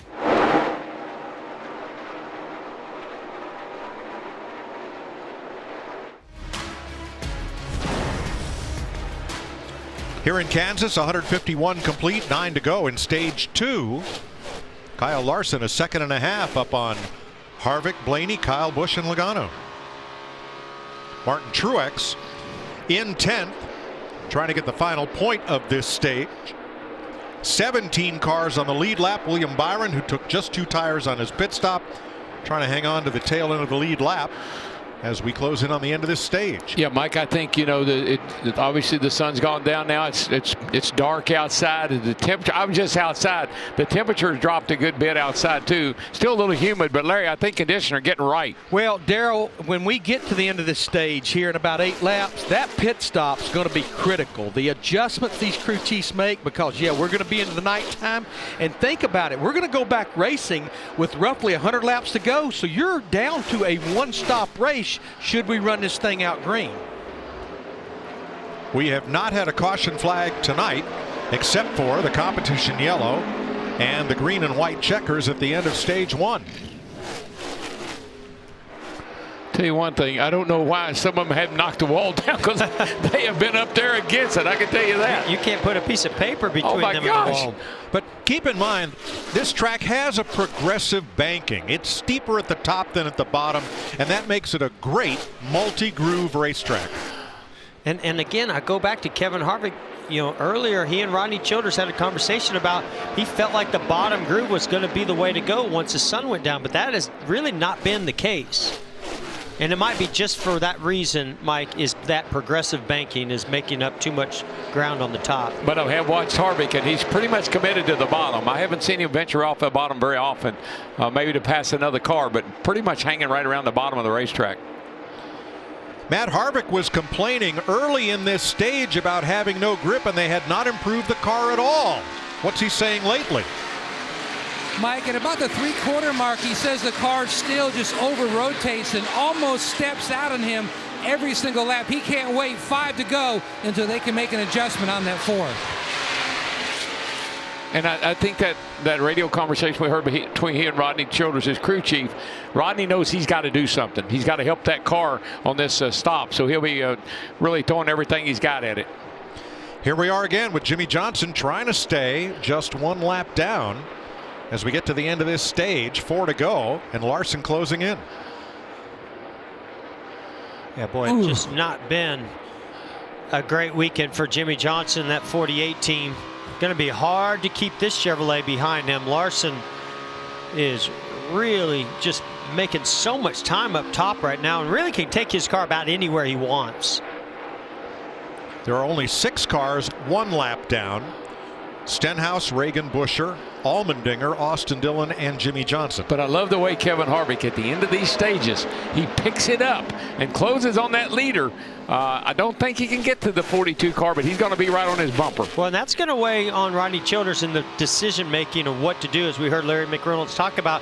Yeah, he needs an adjustment, but it just seems like he starts really loose and eventually starts to gain. But he's the fastest car on the racetrack. Yeah, but so what do you change? Well, he did lose the lead though, and he, hasn't won a stage yet. But he's not complaining. He's reporting. He's telling Rodney what the car is doing. Maybe maybe he has a little urgency in his voice, but I wouldn't call that complaining. I think he's just telling them they got to get to work. Now wait a minute, that's not what you said when you listened to my radio when I was driving. Trying to give him a benefit of the doubt. That was complaining. Yeah. Thank you, Larry. Thank you, crew chief. Boy, crew chiefs, you jump on a guy all the time. 1 to go. I thought it was really good information. In stage 2. Jimmie Johnson just might squeak this one. Nope. Nope. Here they come to the flag. And wow, he actually completed that. Jimmy's going to be 2 laps down. Kyle Larson, stage 2 winner. Harvick, Blaney, Kyle Busch, Logano. And the rest of the stage points: Almirola, Kurt Busch, Bowyer, Jones, and Truex.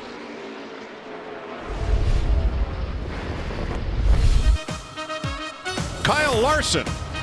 First stage win for him since Homestead last November.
Darkness descends on Kansas Speedway. Kyle Larson, the winner of Stage 2. Ryan Blaney, Stage 1.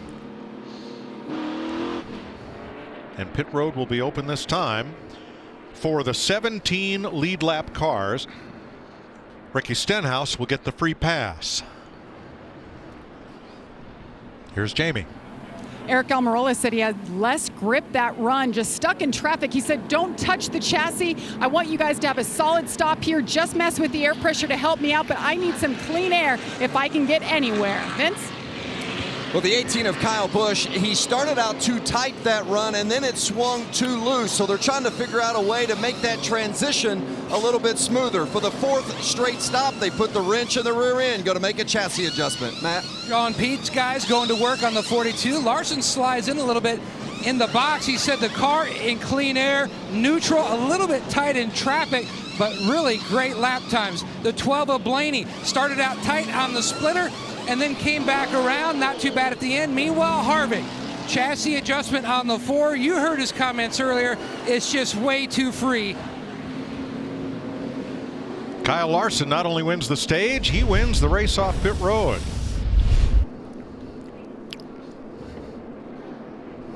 By a car length over Kevin Harvick. Hey Kyle, this is Jeff up in the booth. You got me? Yeah, I got you. Well, congrats on that stage win. Man, from the back to the front, you've got a heck of a race car and you're driving the wheels off of it. Tell us what it's like from your perspective. Yeah, our Clover first data Chevy is fun to drive. He was able to get to the top 10 pretty quick there that first little run, and then have a good restart there that last time, and then good green flag cycle for us, and was able to win the stage. So it was our first stage of the year. Happy about that. Hopefully we can capitalize on it and get a win later. All right, well, thanks for talking to us, and we look forward to some more of those slide jobs. Have a good night. Yeah, thank you. He won 2 stages at Homestead last November. This is the first stage win since then for Kyle Larson.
Kyle Larson, your leader, getting ready for stage 3. Let's join Jamie down at the eBay pit box. Well, Mike, during night races, pit crews use different techniques to help them see better during pit stops. You see those lit signboards behind me most teams have, and some of the pit crew members, they wear lights on their helmets. Well, the 2-car, Brad Keselowski, he has a yellow card tonight. He has yellow wheels. That's the Penske way. Well, lug nuts are usually yellow. That makes it very difficult to see, so the team got creative, and they painted all of the lugs pink for every set of tires. I'd like to think it's just for Mother's Day. Oh. Shop every part for every ride at ebay.com/motors. Now, when World Cup coverage starts on Fox, yellow card has a whole different meaning. It does. But, you know, we better wish all the moms a happy Mother's Day tomorrow. And Stevie, Jessica, Sarah, you guys at home, there's some moms here with their kids at the race tonight. Yeah, Michael handed out a bunch of roses in the pre-race, and yep, happy Mother's Day to all the moms and wives out there. And we'll all be home tomorrow. Yeah, I was going to say, it's going to be nice to spend some time with our moms or wives and family tomorrow.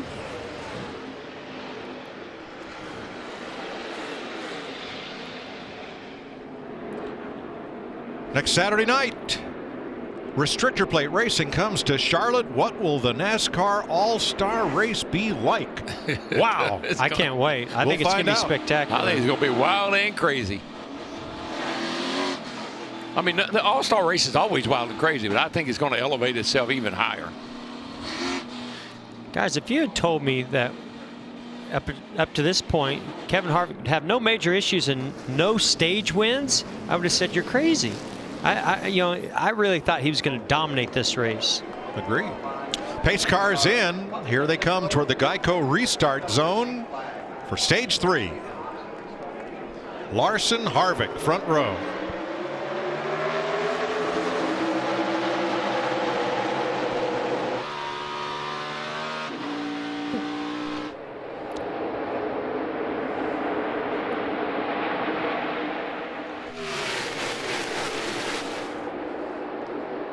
Clint Boyer wound up. No, it's Kurt Busch wound up on the outside that time and gained a bit of ground and dropped underneath Martin Truex. They fight side by side for 6th. Harvick's using a little bit different line up front, trying to get by Larson, and I think right now Martin Truex Jr. is going, wait a minute, is that the 14 or the 41? He's been battling with that black and red car all night long, but it's been Boyer typically. Now it's Kurt Busch. And here comes Boyer, 3 wide. 3 wide, you're in the middle. Don't want to hear that. Still 3 wide. Oh, he shot out there. Good job. All clear, nice work. Oh, the 10 gets real loose. Almirola got real loose on the bottom, getting into 3. Yeah, Almirola had a problem on the restart. He didn't take off, and he got in a bunch of traffic. They were 4 wide for a moment there.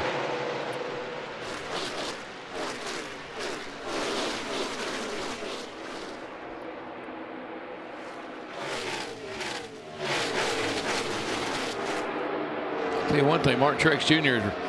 keeping that 10 car pinned down as they came off turn 2. Yeah, Almirola was positioned just off Truex's rear quarter as if trying to loosen him up. Didn't happen. No, it didn't. But, you know, Almirola had a bad restart there to come into the green, and he fell back. He's been running at the top 5 or 6 most of the evening.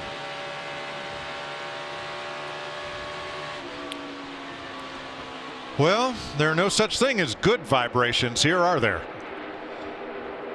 Vibration. Keep me posted on when you feel like we're in a window to make it.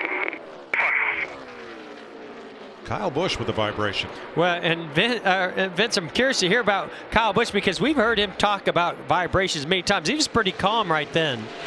Yeah, and you know, certainly not the issue that they had last week at Dover where they had a drivetrain issue. Human error caused that, and of course ended up with a DNF and finished 35th. But that's the first he had mentioned of the vibration. Maybe they didn't get one of the wheels tight. Crew has tires on the wall, but they're still waiting to hear more from Kyle. It's just been amazing to me tonight how many people have complained about vibrations, loose wheels. It's unbelievable. Well, Chase Elliott in the 9 was the other Chevrolet in the top 10 besides Kyle Larson, but now Paul Menard takes that spot. Chase was just a couple of car lengths away from going a lap down at the end of stage 2. Made a good pit stop and rebounded. All these other Chevy teams, including teammate Jamie McMurray to Kyle Larson, have to be scratching their heads going, how is he able to make that Chevrolet so fast? I tell you, sometimes it's the seat. It's the steering wheel, right? Larson leading Harvick by 0.7 of a second. Now, 1 lap down, David Reagan's in the free pass position ahead of Buescher, Allmendinger, and McDowell. You got some real star power 2 laps down. Suarez, Keselowski, Jimmy Johnson, Matt Kenseth, Casey Kane, all 2 laps down. Mike, you know what's going to happen? In about middle of the season, the Chevrolet boys will get their cars all figured out, and Jimmy Johnson will be singing, "How do you like me now?" How about a Mother's Day is tomorrow? Fox NASCAR, crank it up.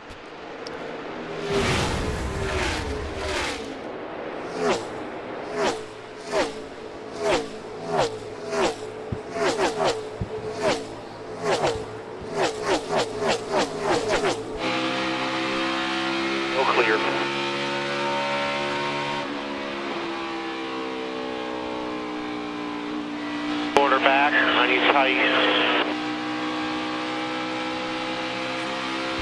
You're all clear. Is he, he's not early.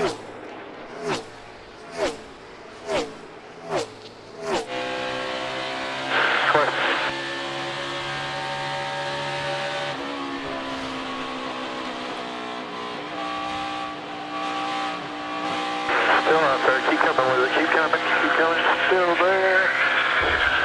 He's so worried about blocking me, he'll go by both of us. Back up there onto the 21. Clear, clear, clear, clear. Clear by 1.5. Clear by 2.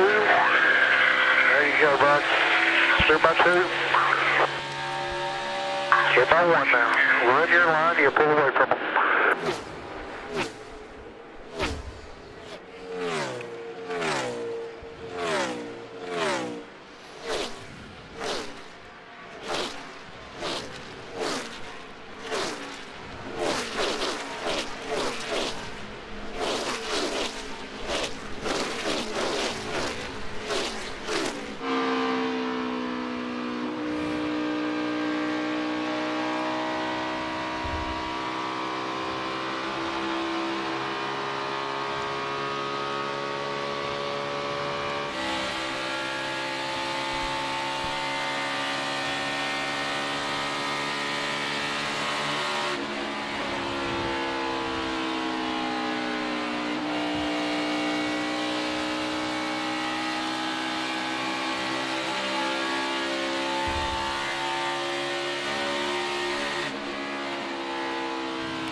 Best in the business, 16 out of 17 years. Best live event audio at the Sports Emmys awarded this week to NASCAR on Fox. Our thanks to everybody that helps brings the sounds of the game home to you. 87 laps to go. Kyle Larson leading Kevin Harvick by a second and Ryan Blaney by 2 seconds. This spectacular 18-time rollover at Daytona is not why we remember Maynard Troyer. He dominated the big money modified races in gorgeous cars he built. Racers wanted copies, he started production.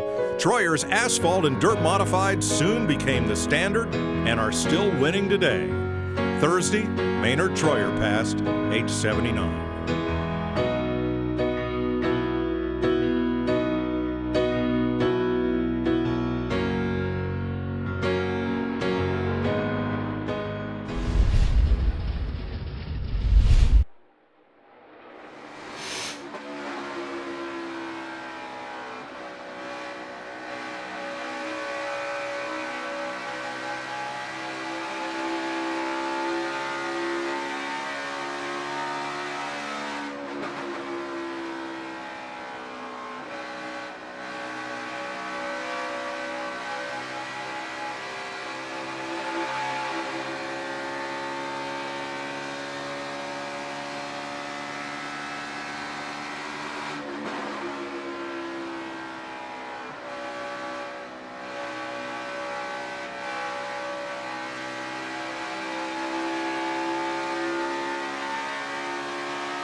.81 laps to go in Kansas. Kyle Larson leading Kevin Harvick now by 1.4 seconds. Let's have a look at tonight's Credit One Bank ones to watch. But I just don't think this guy's shown all that he's capable of tonight. He swept both of these races last year. He's our past champion. I got my eye on Martin Truex Jr. to win this race. Jeff, Aric Almirola has led more laps here at Kansas than any other track, and the only track he has more top 10s in Kansas is Talladega.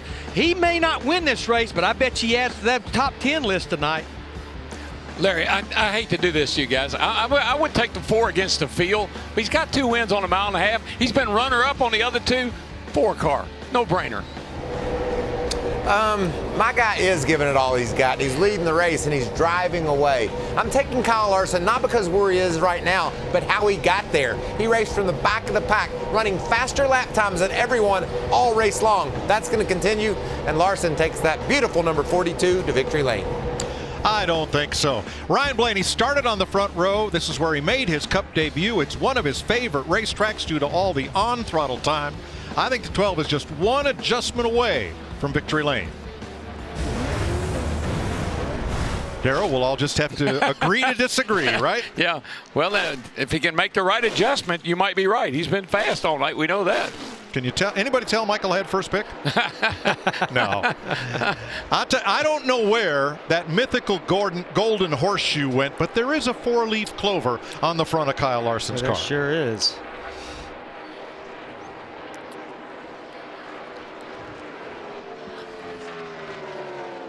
Now let's have a look at some folks that have fallen back a bit. What's happened to Clint Boyer, Jamie?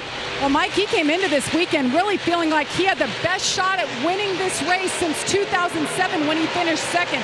Well, this car has been a handful tonight. He is screaming on the radio, just saying how loose he is, running 12th right now, trying to protect that position, saying he is down about 3 inches on the track bar. He can't go anymore at this point. Seems like he and Denny Hamlin have been side by side half the night. Yeah, but the Stewart-Haas cars are all pretty good. Harvick's second, and then the 10 is 8th, and they're all right there except for Boyer, and he's a 12th, but still pretty good shape. Matt. DW still haven't been able to hit that sweet spot on the 11. Once again, free the last run. They took a packer out of the left front and made a wedge adjustment. It's still not tightened up. Vince, how about the 5th place car?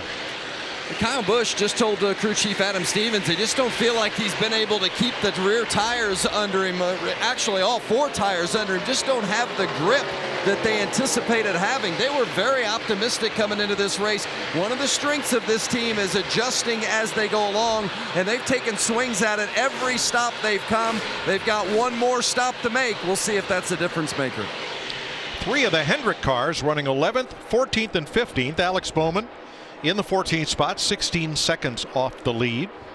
And right behind him, William Byron, who has had a little different tire strategy, a couple of 2-tire stops. And Chase Elliott leading the Hendrick brigade there in 11th. All the race cars are good, and they're not bad. They just can't keep up with this cat here in the 42 or the Fords right now.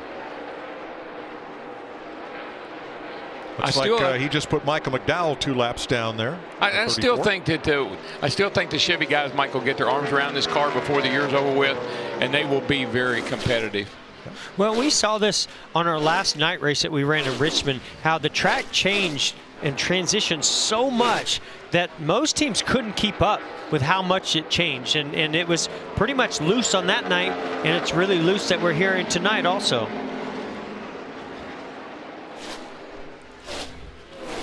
Been 10 races on 1.5-mile track since Chevrolet last went to victory lane.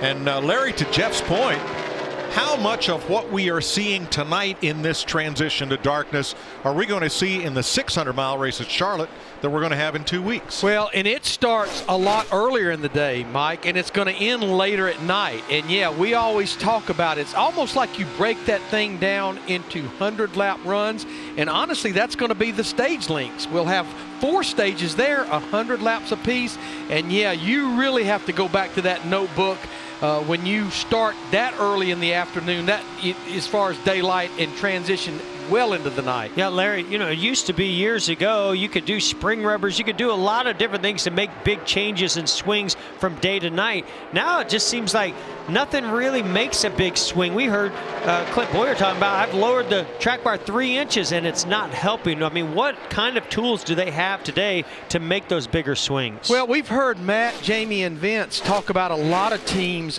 pulling shims and adding shims in the front packers. And what the packers, they're ride limiters in the front of the car. You pull the shims out, it lets the car travel a little bit more. If the splitter's hitting the racetrack, they actually add thin shims. That seems to be one of the bigger adjustments being made on pit stops even here tonight at Kansas. And Larry, it just seems to me like mechanical grip is not as important as it is aero grip.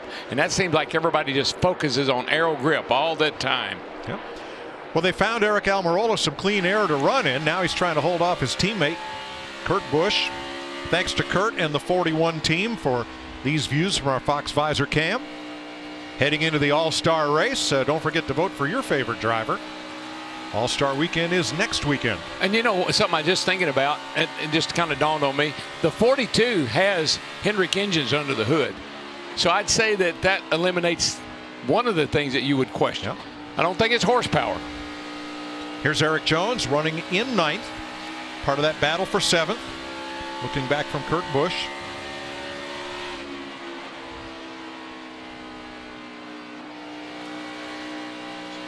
And Austin Dillon on pit road. Boy, he barely made it too, Mike. Like all of a sudden he dove on pit road. Yeah, he was sideways getting to the pit road entry. Yeah, Austin Dillon took the wave around the last caution, so that's why he had to pit a little early. Yeah, watch this, Larry. I mean, he is just, I don't know if they called him a pit road or he just decided, but here he comes really high. I didn't think he was going to make it. I'm impressed he even got there. On your light here. Just back it down. There you go. I hope it's all right if those right sides hit that orange box.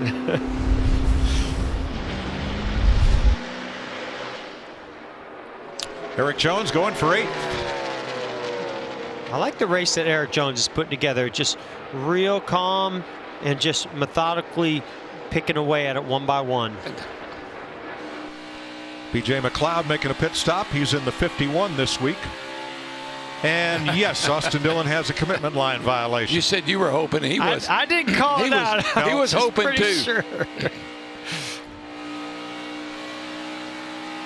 Here are tonight's Toyota top performers. Kyle Busch in 5th, Martin Truex 6th. Put Erik Jones on that list in 8th.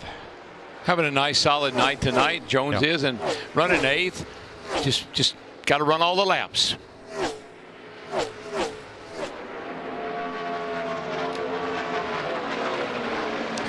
Mike, what's going to be interesting here is we are at lap 202, 203.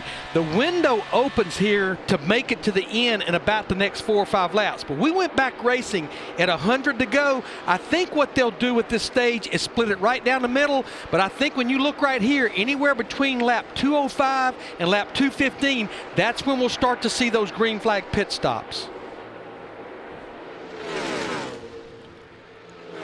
Until then, Kyle Larson keeps picking him up, putting him down. He's now 3.5 up on Kevin Harvick.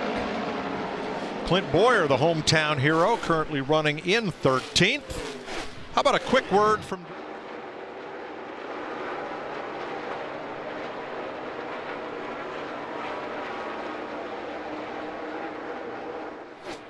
Well, you heard Jamie talking about Clint Boyer and his 14 car and not really having the car he wants tonight. But we're going to take a look at Clint, his crew chief Michael Bugaravich and his 14 team. This is their second full season together. And remember, at Martinsville back in late March, he helped Clint break that 190 race winless streak with that win at Martinsville. Already after 11 races, they have 3 top 5s, 7 top 10s, currently 5th in the points. And Michael Bugaravich was Tony Stewart's crew chief in Tony's last year in 2016 when we won that final race at Sonoma in June. He was also the race engineer on the 14 with Rodney Childress and Kevin Harvick when they won the Cup Championship back in 2014. DW said it earlier, this is Clint's home track. He said he'd rather win here than win the Daytona 500, something he has never done before, winning a race at Kansas in the Cup Series. I just like saying his crew chief's name, Bugaravich. It's a cool name. Well, that's a couple of big winless streaks that Mike Bugga had broken, including Tony Stewart's. That was 84 races when he went to victory lane at Sonoma with Mike. I think this crowd would go nuts if Clint Boyer won this race. Hometown guy, something really special about being able to win in your home state. I think, Jeff, it's just that the fans all here know that how important this race is to someone like Clint Boyer or Jamie McMurray. They live in this near the racetrack. They used to go by here. They saw this track being built. They want to win here worse than anywhere. So that raises an interesting question, Jeff. Which was bigger for you, winning at Sonoma or Indianapolis? Well, I mean, you had a couple of hometowns. Yeah, no, listen, there was nothing bigger for me than that inaugural Brickyard 400. I grew up as a kid dreaming about racing in Indianapolis, and yes, I lived in Indiana for a good period of time. Yep. But it also felt really good to win in California. Certainly. There's Matt Kenseth. He has now gone 3 down to race leader Kyle Larson. The free pass position is David Reagan. He and Chris Buescher are the only cars 1 lap down. Micah McDowell pitting here at lap 208 with 59 to go. That should carry him the rest of the way. Erik Jones in 8th place there. Austin Dillon on fresher tires, 3 laps down going by. Jamie? And DW, you've mentioned it a couple times tonight about Erik Jones. In his 3 previous starts here, he spun in all of them. So the goal was simply don't spin. Second goal, let's finish top 10. They have been preaching to him all night. Don't do what everybody else is doing around you. Do what the car is allowing you to do. Back up the corner, brake less, let the car roll through the middle more often. He has been listening really well. He's saying he's a little bit free basically throughout the night, but he's doing a nice job keeping it within the top 10. Good stuff, Jamie. Thanks, Jamie. Is Erik Jones your favorite driver? How about Bubba Wallace? Who do you want to vote for to put into the NASCAR All-Star race? You can vote now, NASCAR.com/fan vote. You can vote once per day. If you share your vote on Facebook or Twitter, it counts twice. Really liked what Jamie was referring to there. As a rookie driver, a lot of times you want to push the issue, you want to control the situation, and you typically get yourself in a lot of trouble by trying to do that and force that car to turn when you want it to turn, or rotate when you pick up the throttle. And that's usually when the car snaps around on you. You get a year or 2 under your belt. That's what the veterans do so well. They know how to put the car right there and just get the most out of it and work on it throughout the night. Yeah, I think the big thing that rookies have to learn is it's not all on you. You got a crew, you got people that can help you. Let them help you. Let me help you. Guys, I want to give a shout out to Ricky Stenhouse Jr. He's still on the lead lap. We talked about Matt Kenseth. He's fallen off the pace by 3 laps. This is a talented young racer, and I know he welcomed Matt Kenseth to that team with open arms because he said, if it's going to make me better, I'm all for it. This team will improve with Matt Kenseth there, but just keep your eye on Ricky Stenhouse Jr. He can get the job done. Thanks, Michael. Couple of the Toyotas in, Daniel Suarez and Erik Jones. And pit road's open. You can make it from here, and now it's about to become a busy place. Kurt Busch is in along with Paul Menard. Jamie. And Kurt Busch, Clint Boyer all saying their car handling has gone away. Clint Boyer more specifically, he is so mad he said the romance has gone away. He wants some changes. He's on the left-hand side, air pressure and 4 tires. Brian Newman's in. Clint Boyer, as you mentioned. Here comes Harvick down pit road, surrendering a top 3 spot to do so. Long run all the way down to pit stall number 1. Matt. Car almost fenced it at one point for Harvick and stepped out so much. You can see the wrench going in the back window. Shrek, Mike Morneau from Maine, Oxford, Maine, going to make that adjustment for Harvick, trying to tighten him up. Meanwhile, the 42 of Kyle Larson, he's making his way. He had 2 different plans, if it was going to be a short run or a long run. He says the car in traffic is a lot tighter, but able to manage it. Air pressure change on that 42 as he slides to a stop. You can see the wrench going to go in the back window. Coach Sean Pete's boys doing a great job tonight on that 42. Solid all the way over to the left side. Price and Roberts. Meanwhile, the 12 is in, going around to the left side. Blaney was saying that his car, not bad, but he was hoping for a chassis adjustment because it had gotten too free at the end. Meanwhile, the 22, there he is, Joey Logano, 2 wins here, but both in the fall races. Snug in the center, Vince. The 18 of Kyle Busch on pit road now coming to the box. Kyle's just been baffled about the way the car has been handling, too loose into the center, but then when he uses the track bar to help his entry, it affects negatively the center off. So they just haven't been able to find the balance on the 18. Going to take another swing at it, Matt. Just not the night that Martin Truex had expected. Remember last year, he swept Kansas. One of 2 guys only to score top 5 finishes. He's been fighting tight all night long. They've taken big swings at it. Another one here. Michael, how did you know that Ricky Stenhouse was going to lead this race? You called it. Oh, yeah, that's a nice move by Brian Patty. And watch that cat, too. He will always go outside the box, and he's outside of it right now. We'll see how this pays off. Well, he and Jimmy Johnson are the only 2 of the top 20 who have not pitted. A lot of cars showing a lot of heat in the right front as they stopped and made their pit stops. Yeah, that's just a piece of rubber to get caught in there on the brake rotor and to catch on fire. And as soon as he takes off, it'll go out, but it's fun to look at. From here. Fun if that's not your car. From here. Yeah, as a driver, you have no idea that ever happened, thankfully. Brian Petty right there. He's Stenhouse's crew chief. And let me tell you, you want to roll some dice? That cat'll roll some dice, will you? And DW, he has all the way, he has lapped right now by staying out all the way. There's only 9 drivers on the lead lap, and he can go about another 8 to 9 laps if they wanted to run this fuel run out. They've already committed. I'd say that's what they're going to have to do. Go ahead and run these next 8 or 9 laps. Well, Austin Dillon tried that strategy earlier. It did not work out well for him. About 8 to 10 laps later, he was on pit road and fell off the lead lap. Now, Ryan Blaney during the pit stop cycle moved up to 3rd place, leapfrogging Harvick. A little better pit stop. Yeah, I mean, I don't know if the 4 just had issues, but the 42 really yarded the 4 car of Kevin Harvick on this sequence, and that 12 car was able to get ahead of the 4. So, big advantage to those guys through that. We've not had a caution flag except for the end of stages and the competition caution. We've also not have a car fall out of this race. And this race, we had 15 cautions here last year. Tonight we've had 3. None of them for cause. No. But yeah, you're right. So right now, Brian Patty in this call in the 17 car, Ricky Stenhouse Jr., they know that the gamble they're taking is that they need a caution. They don't want this thing to continue to go green and them losing time on those older tires.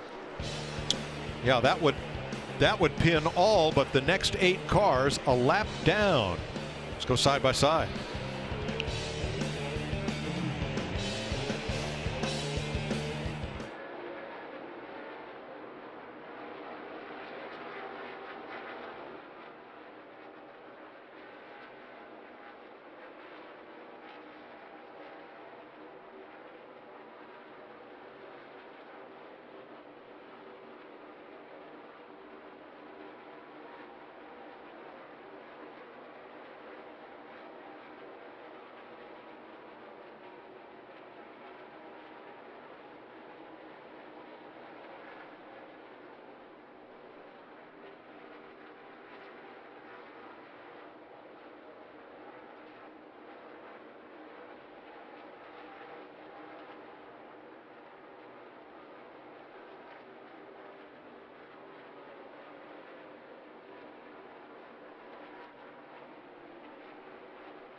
What LA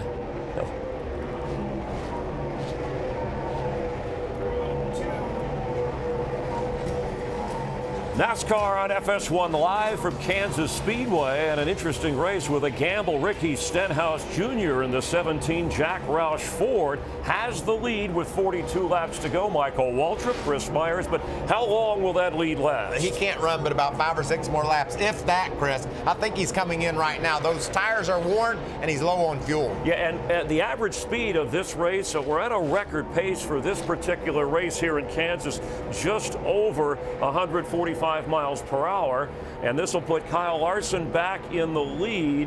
And here's a guy who now has led the most laps in this race, a group of Fords following him, but somebody's going to head him off. Remember, he started 38th and has come all the way back. It was on lap 131 when he first took the lead. Can he hold on to it? Who'll put the most pressure? I think Blaney, not only did he get past Kevin Harvick during the exchange of pit stops, he also cut into Kyle Larson's lead. In the last 3 laps, this car, Blaney, has been faster than Larson, so he's closing the gap. Meanwhile, hot Harvick, Kevin came in going for his 5th win of the year on the pole. He's currently running 3rd. He has not won, though, from the pole in his last 12 spots there. But I did want to mention Toyota, because a Toyota has not led tonight. A Toyota did not lead a lap in last week's race, and yet you have Kyle Busch currently running 5th, the highest Toyota, who already has won 3 races this year. Yeah, and right behind him in 6th is Martin Truex, and that's interesting because that car's been fast the second half of this race, but he needs a break, he needs a caution. Get packed back in line there and see if he can make a move. And worth mentioning, I know Jimmy Johnson, we know Chevrolet has certainly had their moments here with Kyle Larson. We asked who would step up, and he's yet to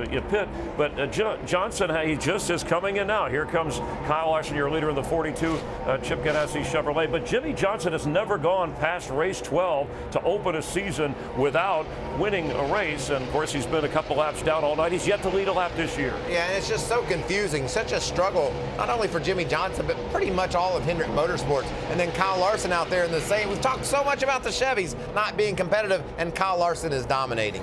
And tomorrow, this reminder on Mother's Day, and a happy Mother's Day to all the moms out there. It's an MLS Soccer Sunday doubleheader on FS1. Orlando City battles Atlanta United at 6 Eastern. Then LAFC faces off against New York City.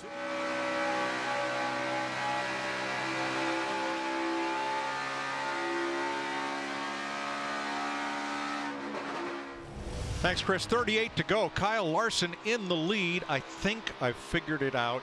It's something Benny Parsons used to say when he was about to roll the dice in Vegas. Baby needs new shoes.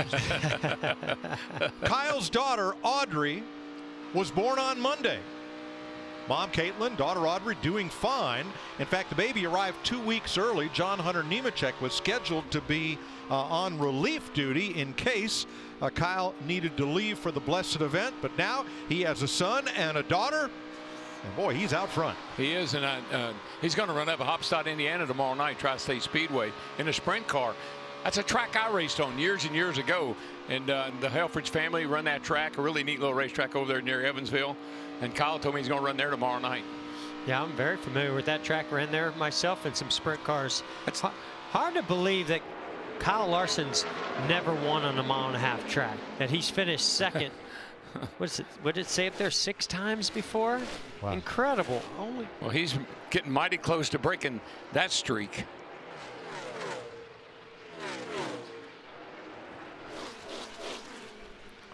Well, Larry, 35 laps to go. What have you got? Well, there's only one driver that's probably going to enjoy listening to Larry McDaddy's race trends here for Kansas. I've taken a look at the last 7 spring Kansas races here, and the average of the last caution, 47 laps to go, and we are now at 35 to go, and we've never had an overtime in those 7 spring Kansas races. Now there's about 37 other drivers. They don't like that trend. Kyle Larson's loving it. Wow, look at that. Kyle Larson seems like he's running those Chevys harder than anybody. He put Jimmy Johnson a second lap down right at the last lap of stage 2, and he and Ryan Newman almost had contact there as they battled for 2 laps. That's one thing about the young guys do. The young guys drive like it's qualifying. Coca-Cola Racing family runs like this. Kyle Larson the leader. Joey Logano 4th. Denny Hamlin in 12th. There's Ryan Newman, who has just gone 1 down. Austin Dillon, Daniel Suarez, Darrell Wallace with some difficulties early. 33 to go. There's Logano in 4th place, 11 seconds back. Now, his lap times are very, very close to that of the leader, but not gaining a lot of ground from 12 seconds back, especially having to battle Kyle Busch here.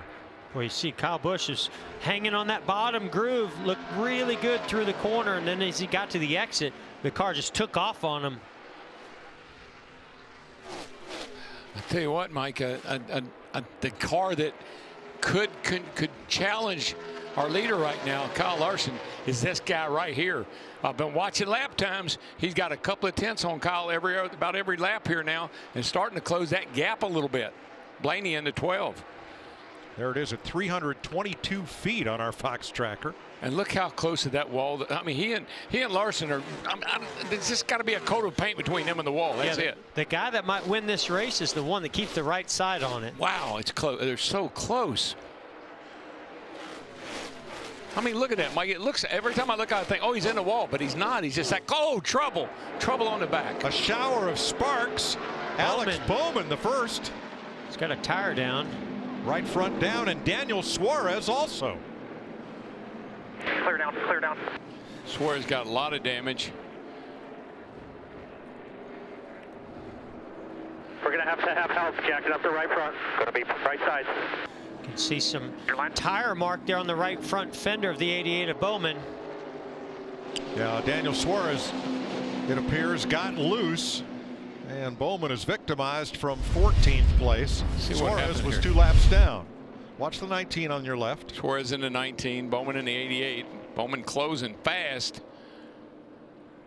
You can see Bowman checks up. Oh boy. William Byron got through. He was tracking the 88, and here's your leader. Checking out here, checking out. Watch it, keep coming, keep coming. Wow. Oh, wow. That'll take your breath. Yellows up. Well, that's 3 of the 4 Hendrick cars have had some issues tonight. Not necessarily of their own making. No, but Mike, this will change everything. This pit stop, what happens on this restart, is going to change the outcome of this race. Yeah, we've seen where track position has meant so much to controlling the start. And when you can control the start, you have a great chance at winning this race. Larry, any questions here? Well, the only question I would have is what is Brian Patty and Ricky Stenhouse Jr. going to do, because they had only run 10 laps on their 4 tires. I think for everyone else, it's going to be 4 tires, but I bet the house Brian Patty's going to roll the dice and do something maybe just rights here.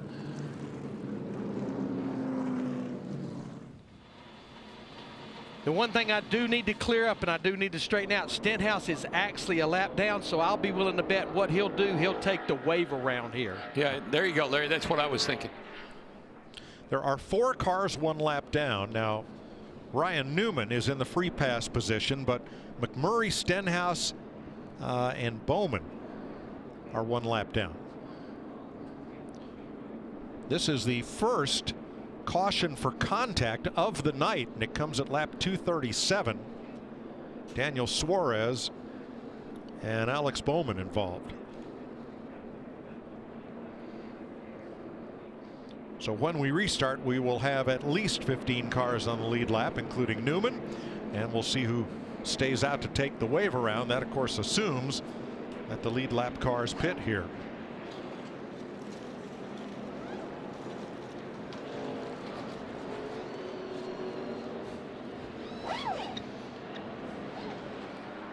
Well, as you said, this will be the money stop. Oh, yeah, sure will. Larson, Blaney, Harvick, Kyle Busch, Logano lead them onto pit road. Jamie. Aric Almirola has been top 10 all night, says he needs rear grip without hurting the turn. He liked the air pressure adjustment last stop. That's what they just did this time. It'll be 4 tires. Vince? Well, the 18 of Kyle Busch, the loosest he's been all night, so they got to give him something to snug him up for this 26-lap run approximately. Kyle says, don't worry about gaining me spots on pit road. Let's just fix the car and let me go to work. We'll see what they can do, Matt. This is what the situation these guys live for. Right side tires already on Larson. He's away. He said he was a little bit free as he passes the 12 near the end of that run. For the short run, possible air pressure change, and they did that. Meanwhile, for the 4 of Harvick, he needed to be a little bit more freer at the beginning. Just didn't have any turn at the beginning of the run. Kyle Larson handily leads the race off pit road. Sparks fly on a Saturday night in the KC Masterpiece 400.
Look at all those wave around cars. They have to feel.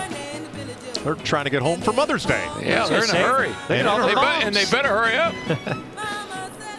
19 wave arounds. Most importantly, Jamie McMurray and Ricky Stenhouse take a wave around back onto the lead lap. So we will restart with 17 lead lap cars, and it'll be 25 laps to go. 25 laps, Saturday night shootout. Keep your eye on that 12 car, Ryan Blaney. The last time that we had a restart like this, he got a big jump on the 42 and almost made a move going into one. Now we're this late in the race, he'll make that move if he needs to. You know what they're going to be? They're going to be 3 wide or maybe 4 going into turn 1. Well, it's about time.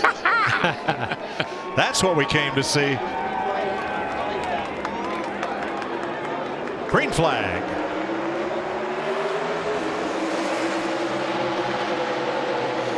Larson had to move down to block that move by the 12. Boy, the 12's pushing him into turn 1. But look at Harvick on the outside. He's got a lot of steam coming. He's going to get to the outside of Larson. Blaney got loose. Way loose.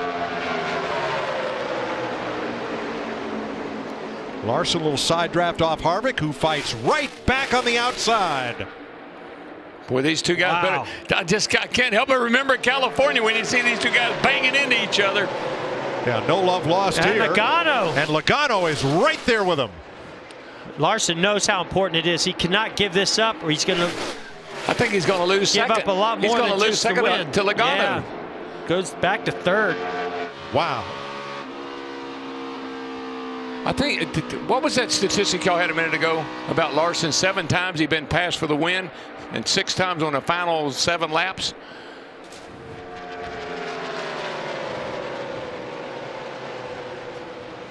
Kyle Busch in 4th. Blaney recovers for 5th. They have a little distance on Martin Truex. William Byron, who took just 2 tires. Erik Jones, Hamlin, and Almirola. Yeah, Blaney just got in a bad spot over there, Mike.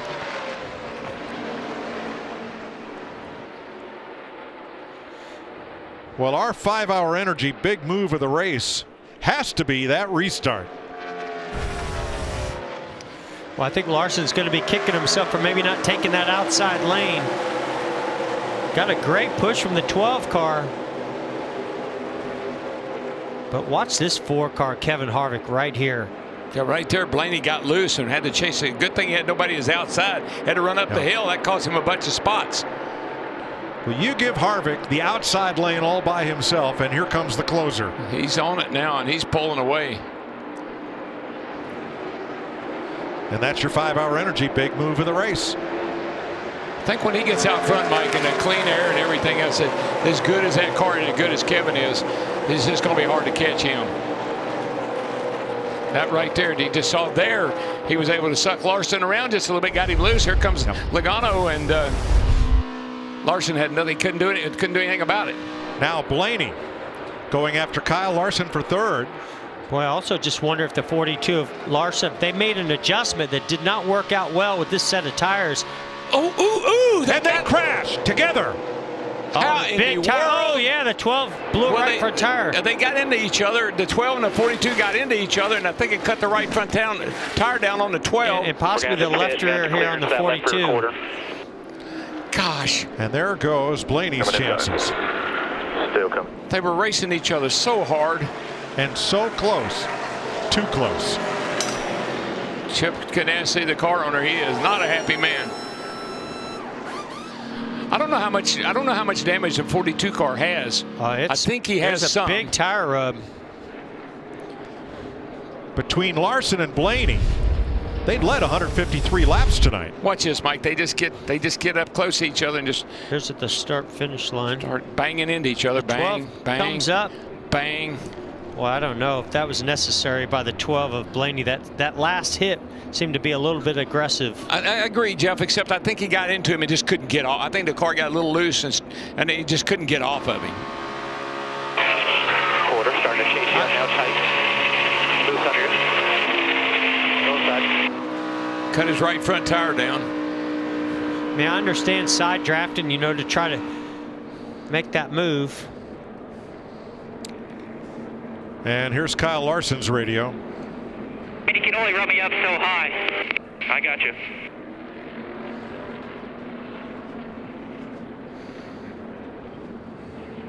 Yeah, I just feel it's just a little too aggressive of the 12. Michael, what do you think? It just looked like to me that Kyle moved down because he didn't like the way Blaney was racing him, and Blaney didn't like that.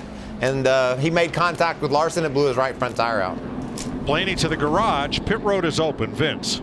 Well, long discussion between crew chief Adam Stevens and driver Kyle Busch as to whether or not Kyle was going to come. He's been fighting loose all night, but on that last stop, they actually snugged it up too much. So Kyle says, you got to free me up a little bit this time around. That's what they'll do, Matt.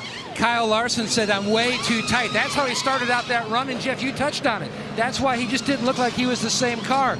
Meanwhile, the 4 of Kevin Harvick, they threw around the idea of 2 or 4, but they're definitely going to go 4 tires on the 4 car. A pump and a half up, tires on. Service almost complete for the 4. William Byron leads them off pit road with just 2 tires again. But not everyone pitted under this sequence. The first 5 cars, at least maybe 6, stayed out. They kind of stayed out. Chip Ganassi had it all going Kyle Larson's way until just recently.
Get ready, Charlotte. When the sun goes down, the stars come out. And these drivers have been waiting for this chance to shine. Competition at its finest is on the way, and they won't be taking this one lightly. After all, there's only $1 million at stake.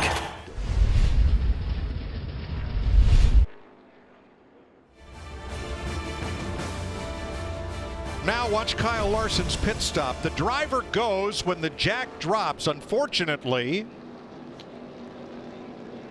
well, I don't understand why the tire changer dropped the gun on the ground. When he dropped the gun on the ground, I think that was a signal to the jackman that the lugs were on. He went back to the lug nuts. I think he was pulling on the. I think he was trying to pull that quarter panel. He laid his gun down to get hold of that quarter panel to pull it out. The jackman didn't realize what he was doing.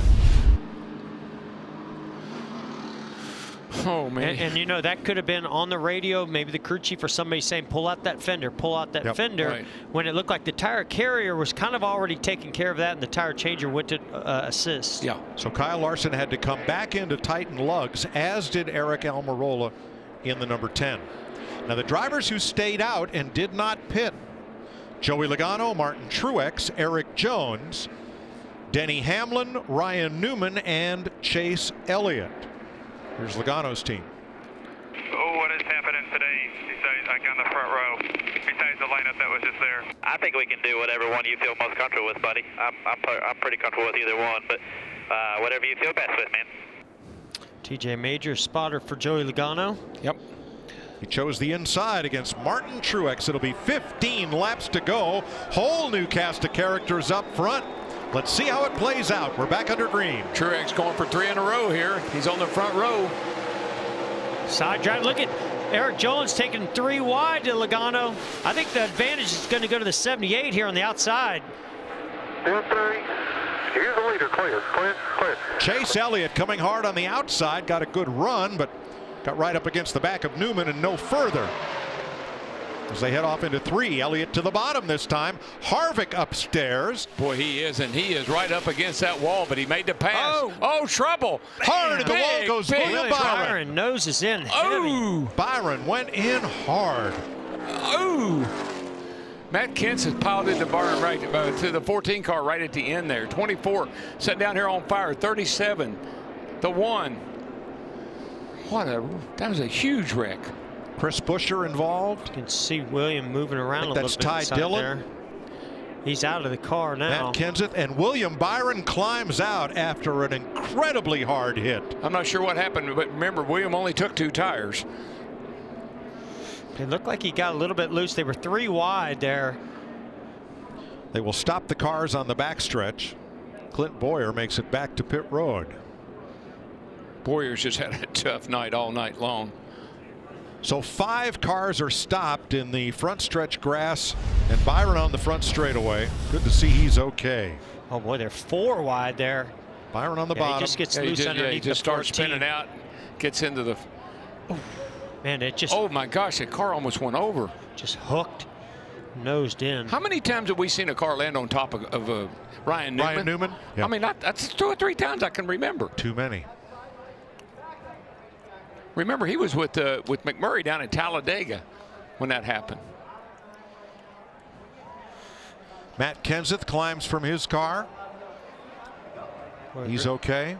That much damage, that kind of impact, it sure is good to see William Byron climb out of that car. It is, and this is hard into Ty the outside Dillon, wall, and then it gets Dillon rammed. out of his car. Jamie McMurray has climbed from his number 1.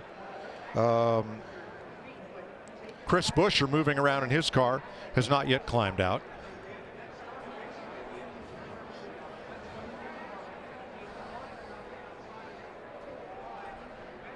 Huge impact.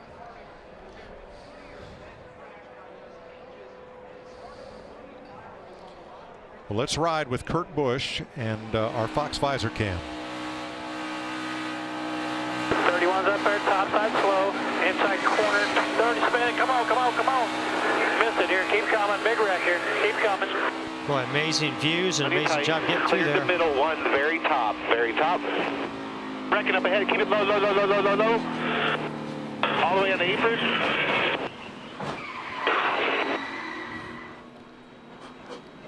Chris Buescher has now climbed out of his car. That's good news. Everyone is out and walking away. Look at Kevin Harvick, just missed this. Oh my, how close was that for Harvick? And for Kurt Busch also, maybe a little damage to the right side actually from the 14. I think we now know where the Golden Horseshoe went. We do tonight. Jimmy Johnson going by, it's down in the grass. It's a huge wreck with all this happening in front of the field, so it involves a lot of cars. Chris Buescher. Jeff, I wonder, did Byron having just 2 fresh tires play into this perhaps? It's certainly possible, but I mean, they went down in the corner 3 and 4 wide, and there's just no give at this point. You're pushing as hard as you can. You can see Byron comes up off that white line a little bit and is sliding, trying to save it, and it finally hooks. I think the 14 being on his outside. Oh, that didn't help at all. It just pulled him around.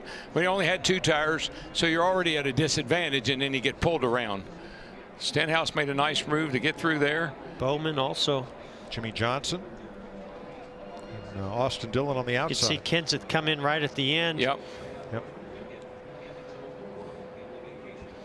Boy, that 24 though, it took a hard lick into that outside wall. There's William Byron. He's fine. Yeah, every driver involved whose cars came to rest on the grass or on the asphalt here has walked away.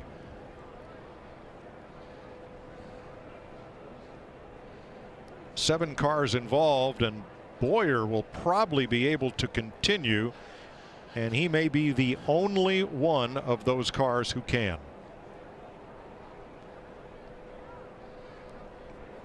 Red flag is out, lap 253 complete. Let's go back to the previous caution. Just 6 laps earlier, Kyle Larson and Ryan Blaney.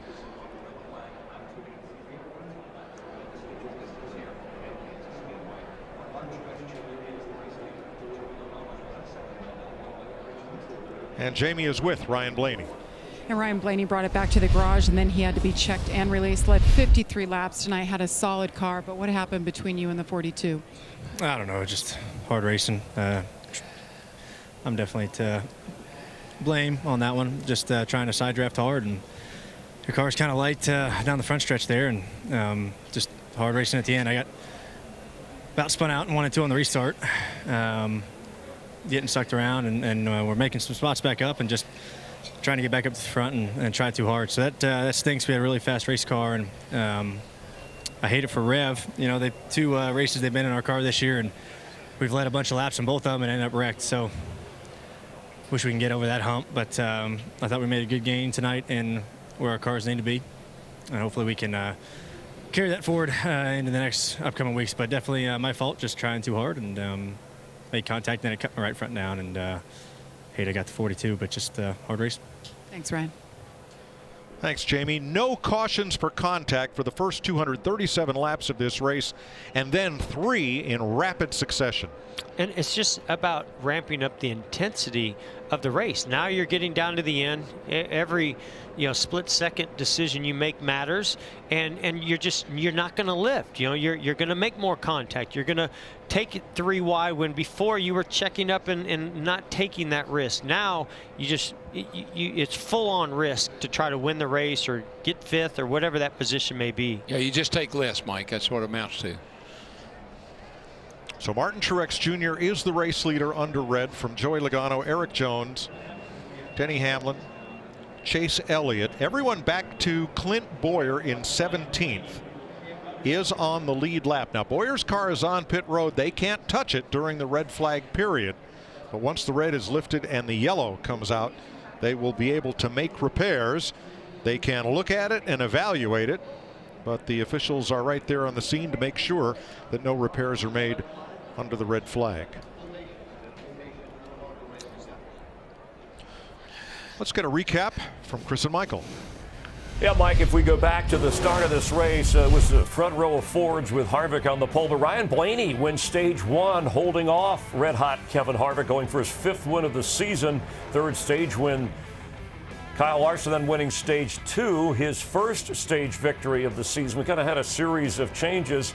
30 laps to go. That's what Mike was just talking about. That's when the cautions came out for activity on the track. And Jeff nailed it. You're just not going to give an inch anymore. You can see Harvick racing really hard with Larson there. Larson gets loose off the turn, and here comes Blaney with a run. Right there, he tried to side draft and ran into him, wrecked himself. And big of Blaney moments ago to admit, hey, that's on me. You get frustrated, you're in a position, you're not going to let it go. And you're just sitting there battling. You want everything you can get. And then this one with a few laps, the reason we're under the red flag, with 14 laps to go, 7 cars involved, and the 24 of William Byron. The fact that he was able to walk away from this, amazing. Check this Monster Energy visor cam out as Kurt Busch comes through this track. This is an amazing shot. Watch the 24 go into the wall and watch everything that Kurt sees.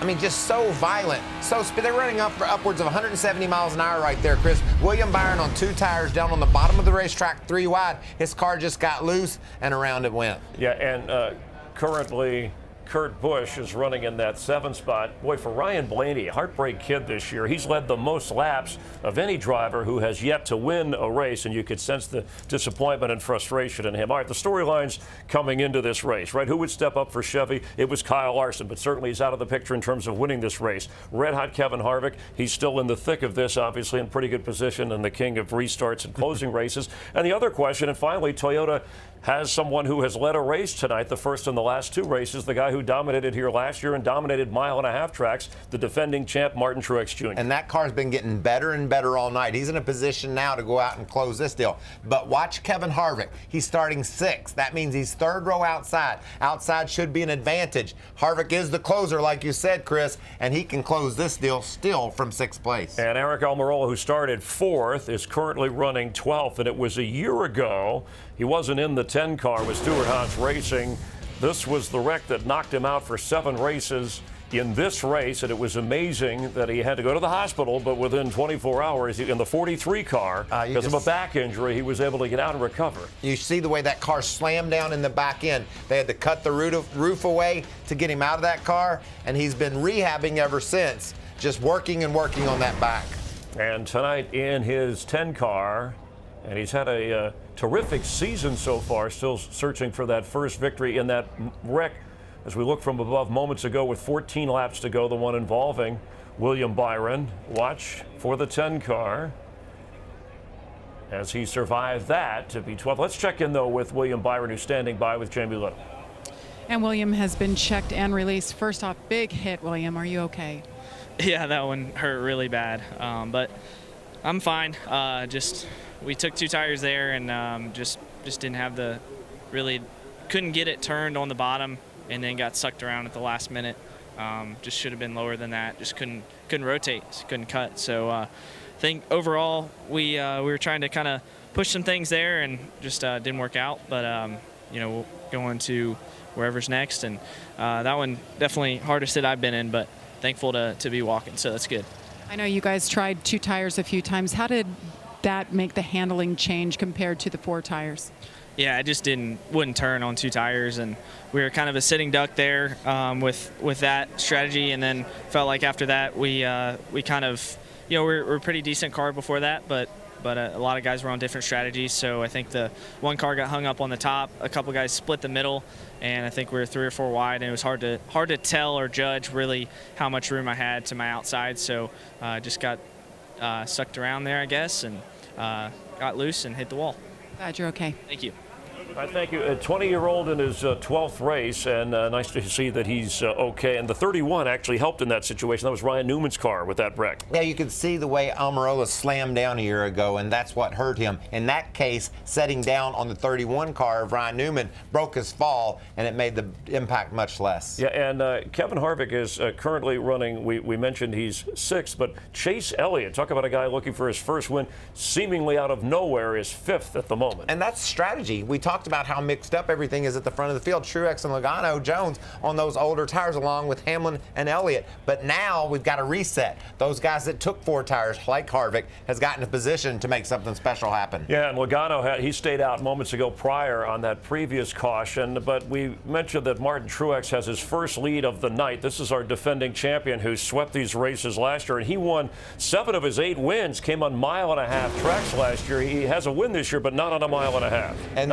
that car last year was just unstoppable. And just make note there, he took the lead late by restarting on the bottom. It'll be interesting to see what our front 2 guys choose tonight, because Martin made the bottom work. In the fall, he ran again. The 78 was tuned in on his way to his championship. Yeah, there was some bumps in the road, but they got it tuned up, and at the end of the race, you can see he yarded the competition. No close finish there. Martin Truex drove away. Live here in Kansas, we're under a red flag with 14 laps to go. 3 major crashes inside of 30 laps. Now let's check in with the crew chief of Chase Elliott, Alan Gustafson. He's with our Vince Welch. Well, and Chase Elliott sitting 5th right now. You guys pitted about 10 laps earlier than the most recent stop, so you got 10 laps extra on the tires. But how do you evaluate the position you sit in? You'll restart 5th here. Yeah, I mean, it's 5 green laps. I mean, certainly we would like to be there with fresher tires, but thought the Napa Chevy was pretty good. The guys worked hard all night long. Chase has done a good job, so we wanted to get a little track position. And the bottom lane seems to be decent on restart. So if we can get going, I think we'll have a shot to get a solid top 10 finish. So you never can tell, as of what happened last time, but I think we've got a good shot at it. Top Chevy right now. We'll see how it plays out. Chris? All right, thank you. So 8 second-place career finishes for Chase Elliott. Truex trying to become the first driver to win 3 straight Kansas races, and his crew chief is standing by with our Matt Yoakum. Circumstances, wheeling that car, and strategy has put that 78 car back where it was last year, going for the chance. Now you're going for 3 in a row. A lot of debate back and forth between yourself and Martin about lane choice. Have you picked one yet? I think he's got to go with this guy. We got the lead off the top there, and obviously the bottom's kind of been the dominant lane all night, but we're just we've been struggling if we got somebody on our outside of us, so I think we just got to hedge your bet and probably take the top. So we'll see. It's been a struggle for us tonight. We really haven't been where we wanted, but we got some track position now, and we'll see how it goes. Good luck. Chris? First lead of the night before we head upstairs. What do you think about where to on this restart? I love what Pern said. It's a coin toss. Martin Truex has to know where he thinks he needs to be in order to get the perfect start. They're going to take the outside, it sounds like. Yeah, does it depend on who's up there with you? In this case, it's Logano, and you got Jones and Hamlin behind him. I think they just want to get the best start they can get on their own and not worry about the competition. And if you get down into turn 1 side by side, that guy's going to get loose on the bottom. That'll give him the advantage. All right, let's rejoin Darrell Waltrip, Jeff Gordon, and Mike Joy. Thanks, Chris. Martin Truex won here last year after taking the lead with 19 laps to go. He takes the lead with 14 laps to go. Chase Elliott in 5th. It's the first lap he's run in the top 5 tonight.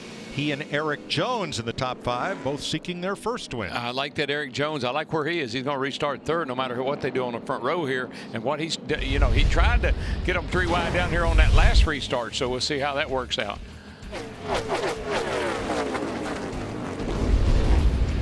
With all that damage.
Space of 7 laps, half a dozen contenders fall out of the race.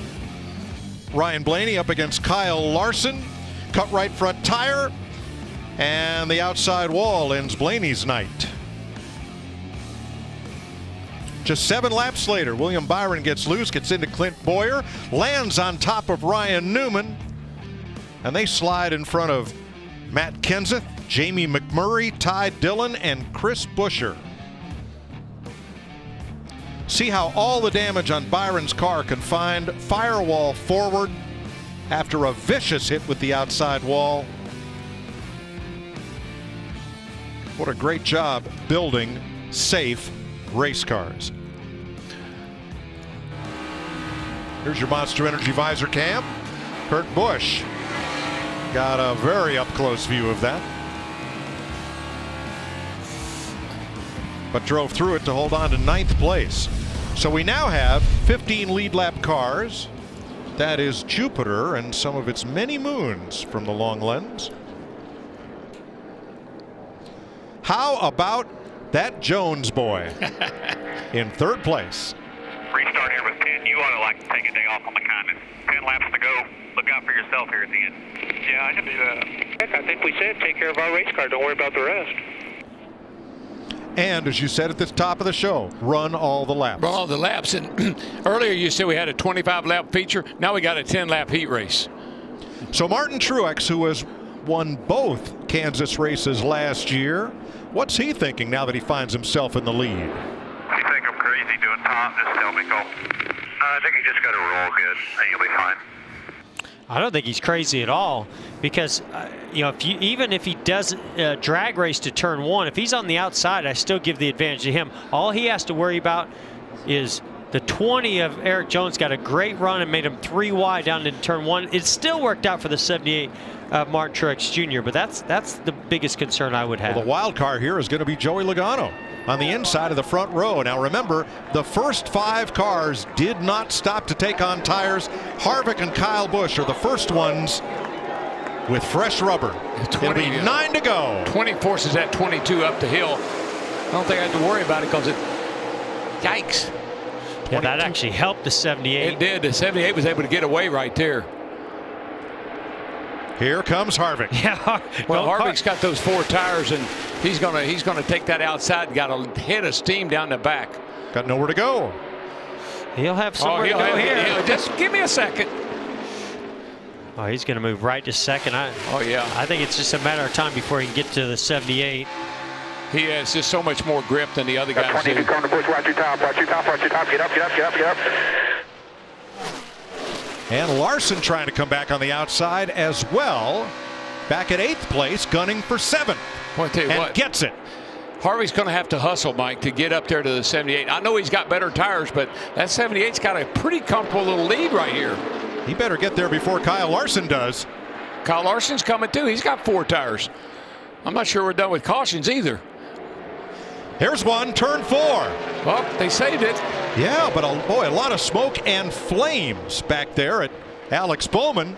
Meanwhile, up toward the front, 3rd place.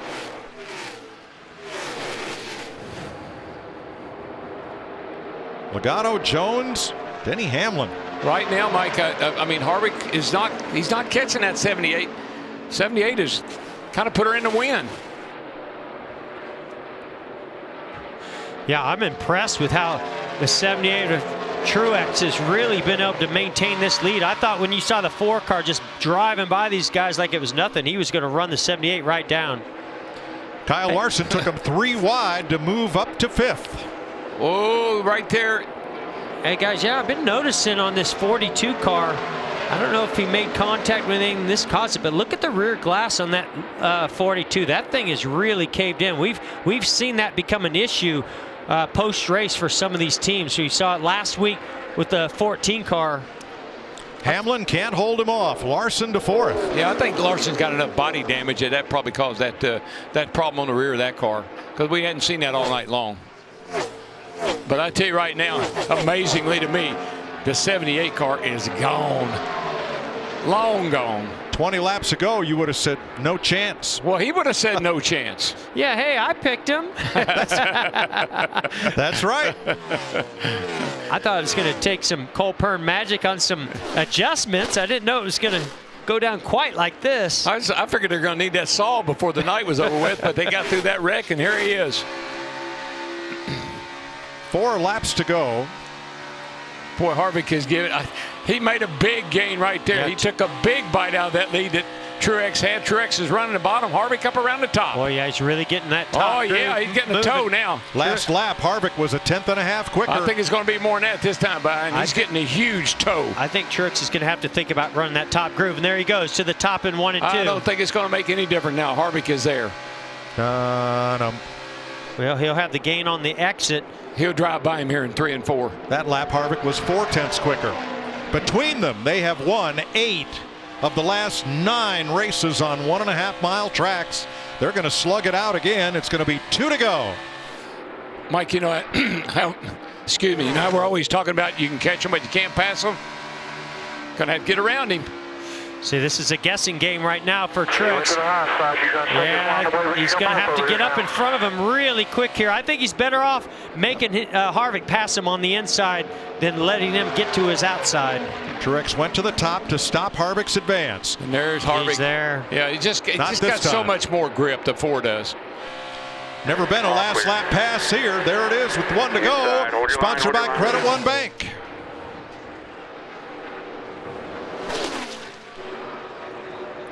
It ain't over yet, but it's going to be over. You're all good, man. Take your mark. Harvick is just so good off the top of turn 2. Gets that run into 3. Truex will have 1 more shot, and here he comes on the bottom. Missed it by that much. Kevin Harvick wins in Kansas.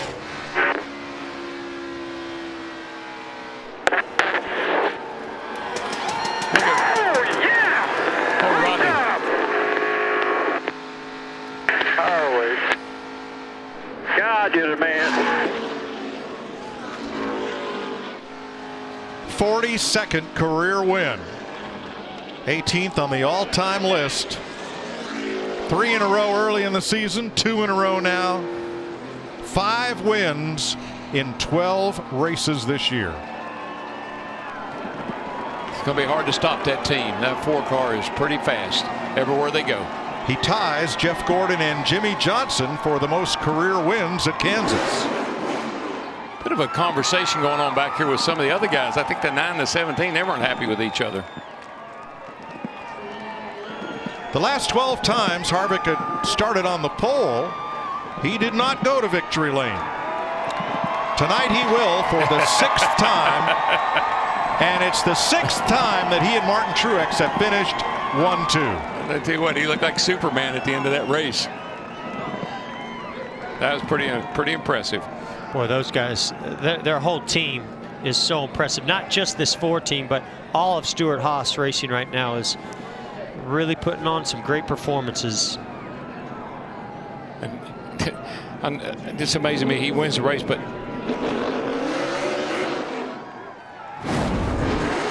Kevin Harvick taking home the checkered flag as tonight's Sunoco fueling victory.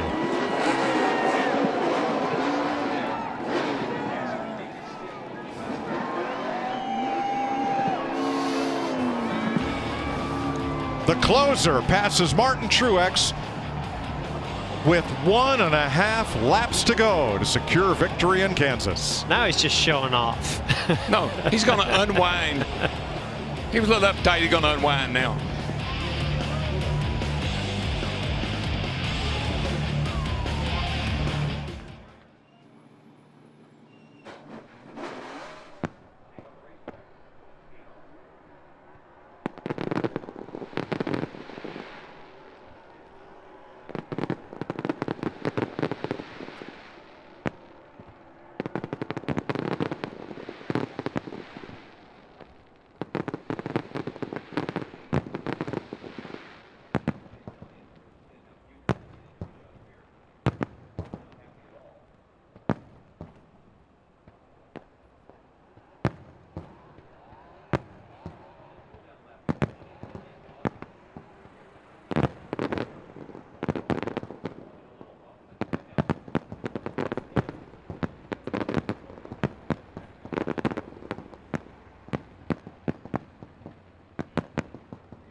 Kevin Harvick gets his 14th career mile-and-a-half win and does it from the pole. Crazy night at the end. Pretty wild battle here, coming to 2 to go.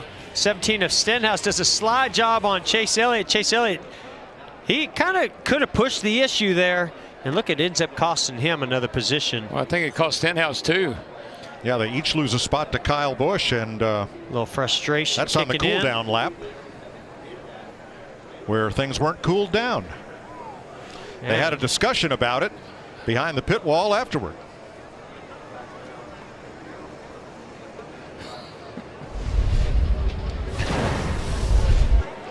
Kevin Harvick on a roll to a familiar place, victory lane. Vince Welch is there.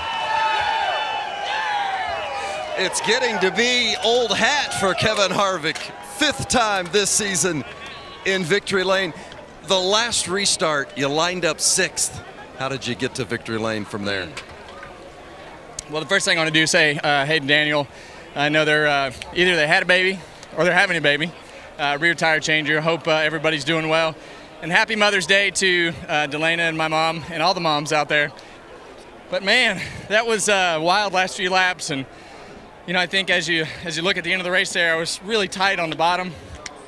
So I just started driving it up top. I said, I'm either going to drive in the wall or win this race, and started working and made up a bunch of ground. But finally got to victory lane. I'm excited. Can you tell? I can't tell, yeah. I'm out of breath. I was so pumped to hear those fans screaming and yelling and have a great race with everything that. Because there was a time you weren't happy with the car at all. When did it turn? Still wasn't really happy with it. I think we can make it a lot better when we come back, but came down to restarts there at the end and finally got Busch Light into victory lane. Just have to thank everybody on our Busch Light Ford. Jimmy John's, Busch, Mobile One, Outback, Hunt Brothers, Morton Buildings, Textron Off-Road, Liftmaster, Haas Automation, everybody at Stewart Haas Racing, thank you, and to all the fans. We just appreciate you watching. So, man, that was a heck of a race. Enjoy your Sunday off. Thank you. Kevin Harvick, the winner. Championship night performance for Martin Truex Jr. The 78 team. Started 7th, but it really wasn't your night all night. You worked your way in with strategy and great wheeling it. But, man, those 4 tires Harvick had at the end got you. Yeah, I thought we were going to be all right there. Like 3 or 4 to go. My car just got real tight, and I chattered the right front off of 4, and I was like, oh, boy, that's not good. Because we'd been so tight all night, and I didn't know where to go once he was getting there. I'm like, if I go to the top, he's just going to pass me on the bottom. I might as well run where I feel like I'm my fastest, where I could run the fastest, and I did, and it just wasn't enough. So, good strategy call by Cole, and just overall a hell of an effort by everybody on our team. So, we definitely had to fight hard. We were awful to start the race, and we're missing something right now. Just can't get the thing turning. So we just fought tight all night long and got better for sure those last 3 or 4 runs of the race, but still got to find some turns. So we'll get back to work on that. But thanks to everybody back in Denver, everybody at TRD and Bass Pro 5 Hour. My friends from Garmin were here tonight, and hope they had a great time. I wish I could have gotten victory lane for them, but it's been a good, fun night, and we definitely overachieved, so that's always good. Thanks, Martin. Chris? And thank you for putting on a good finish. And there is your winner, the most dominant since 1997, winning 5 of the first 12 races, Jeff Gordon, that year. But this was a key moment. Kyle Larson, who led the most laps in this race in the 42, Ryan Blaney, 3rd most laps, get involved, and it pretty much took both of them out of the opportunity to win the race. Jamie Little is standing by. Earlier we did hear from one of the participants, Kyle Larson. It's his turn. And Kyle Larson was just told that Ryan Blaney took the blame for that. But Kyle, you led 100 laps tonight, one of the best drives. How were you able to fight back after that contact and then what happened on pit road? Yeah, we just had a really good car tonight. Our Clover first day to Chevy was fast. I always run pretty good here at Kansas, so it was nice to lead some laps. And thought we were going to have a really good shot to win there, and Kevin was able to get to my outside, and then was tight in traffic there, and then Blaney was side drafting really hard, and I was as high as I could get, and made contact, whatever, and we had a bunch of damage. So hate that we didn't turn today into a win, but it's satisfying to see how much speed our car had tonight, and definitely good to show that Chevy has a lot of speed, at least with the 42 team. So we'll just keep working hard and try and get as fast as the 4. I thought myself, the 4 and the 12 were all pretty equal tonight. It was kind of just whoever got out in clean air and then could get to the top quick enough would be the fastest throughout the run. So fun race, but a little bit disappointing their last 20 laps. Kyle, when you pulled in and they're still here, the NASCAR officials looking at the rear window of your car, do you think that sag in there is from the rear damage? Definitely, because I didn't have it until after Blaney and I got together. So I'm glad to see that we have a lot of damage back there because, obviously if there was no damage back there, we'd probably get a penalty, and who knows, we might still. But, I got a ton of damage back there. So these cars are pretty rigid, and one area or, one piece of damage can affect the whole rest of the car, as you can see, So we'll see what NASCAR says about it, but I think it's pretty obvious that we have a ton of damage back there.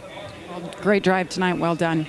Chris? All right, thank you. He made up a lot of ground to wind up fourth with Michael Waltrip, Chris Myers live here in Kansas, and this is the way it stands. 1/3 of the season has been completed, Michael. We're 24 races away from NASCAR's 10-race playoff. And, we talk a lot about the 4, the 18, and the 78 of Martin Truex being the 3 dominant cars. Yes. That seems to be a pattern. That's what's going to happen throughout the season. Who will be the 4th to join them? Looks like it might be Kyle Larson. Well, it's worth reporting again that winning 5 of the first 12 races, the last time that happened was 1997 by our Jeff Gordon. He went on to win the championship that year. And when we talked to Kevin Harvick on the pre-race show, asked him if this felt like his championship season of 2014, and he said, yes, sort of. And Jeff also asked if you got to be careful you don't peak too early. He just wants to win as many races as he can. And I think that's what you have to do. You've got to try to build up those playoff points. They're so important. You have a blown engine somewhere, you'll be out of the chance to win a championship. So I like their attitude. I like the way they're charging. And I will say also, Chris, about Kyle Larson's car, those cars hit hard. He and Blaney bounced off each other real hard. That could have done the damage to that back window. His 11th win for Kevin Harvick over the age of 40, and at 42, sparking. He's only the most he's ever won in a season was 5 races. He's done that 2 other times. Has a chance to win his 6th, and Stewart Haas has equaled their best ever with their 6th win already. The most they had in an entire season was 6 wins. Don't forget, All-Star Saturday, the Great American Monster Energy NASCAR Driver All-Star Celebration. We'll have the Open, where some drivers can race their way in, get voted in, and then, of course, the All-Star race itself. It's a full evening of fun on FS1 next Saturday night, Race Hub Monday through Thursday. And to all the moms out there on the eve, enjoy your day. You deserve it for never taking a day off. Happy Mother's Day from all of us to all of you. From Michael Waltrip and our entire crew, thanks for being a part of NASCAR on FS1 from Kansas.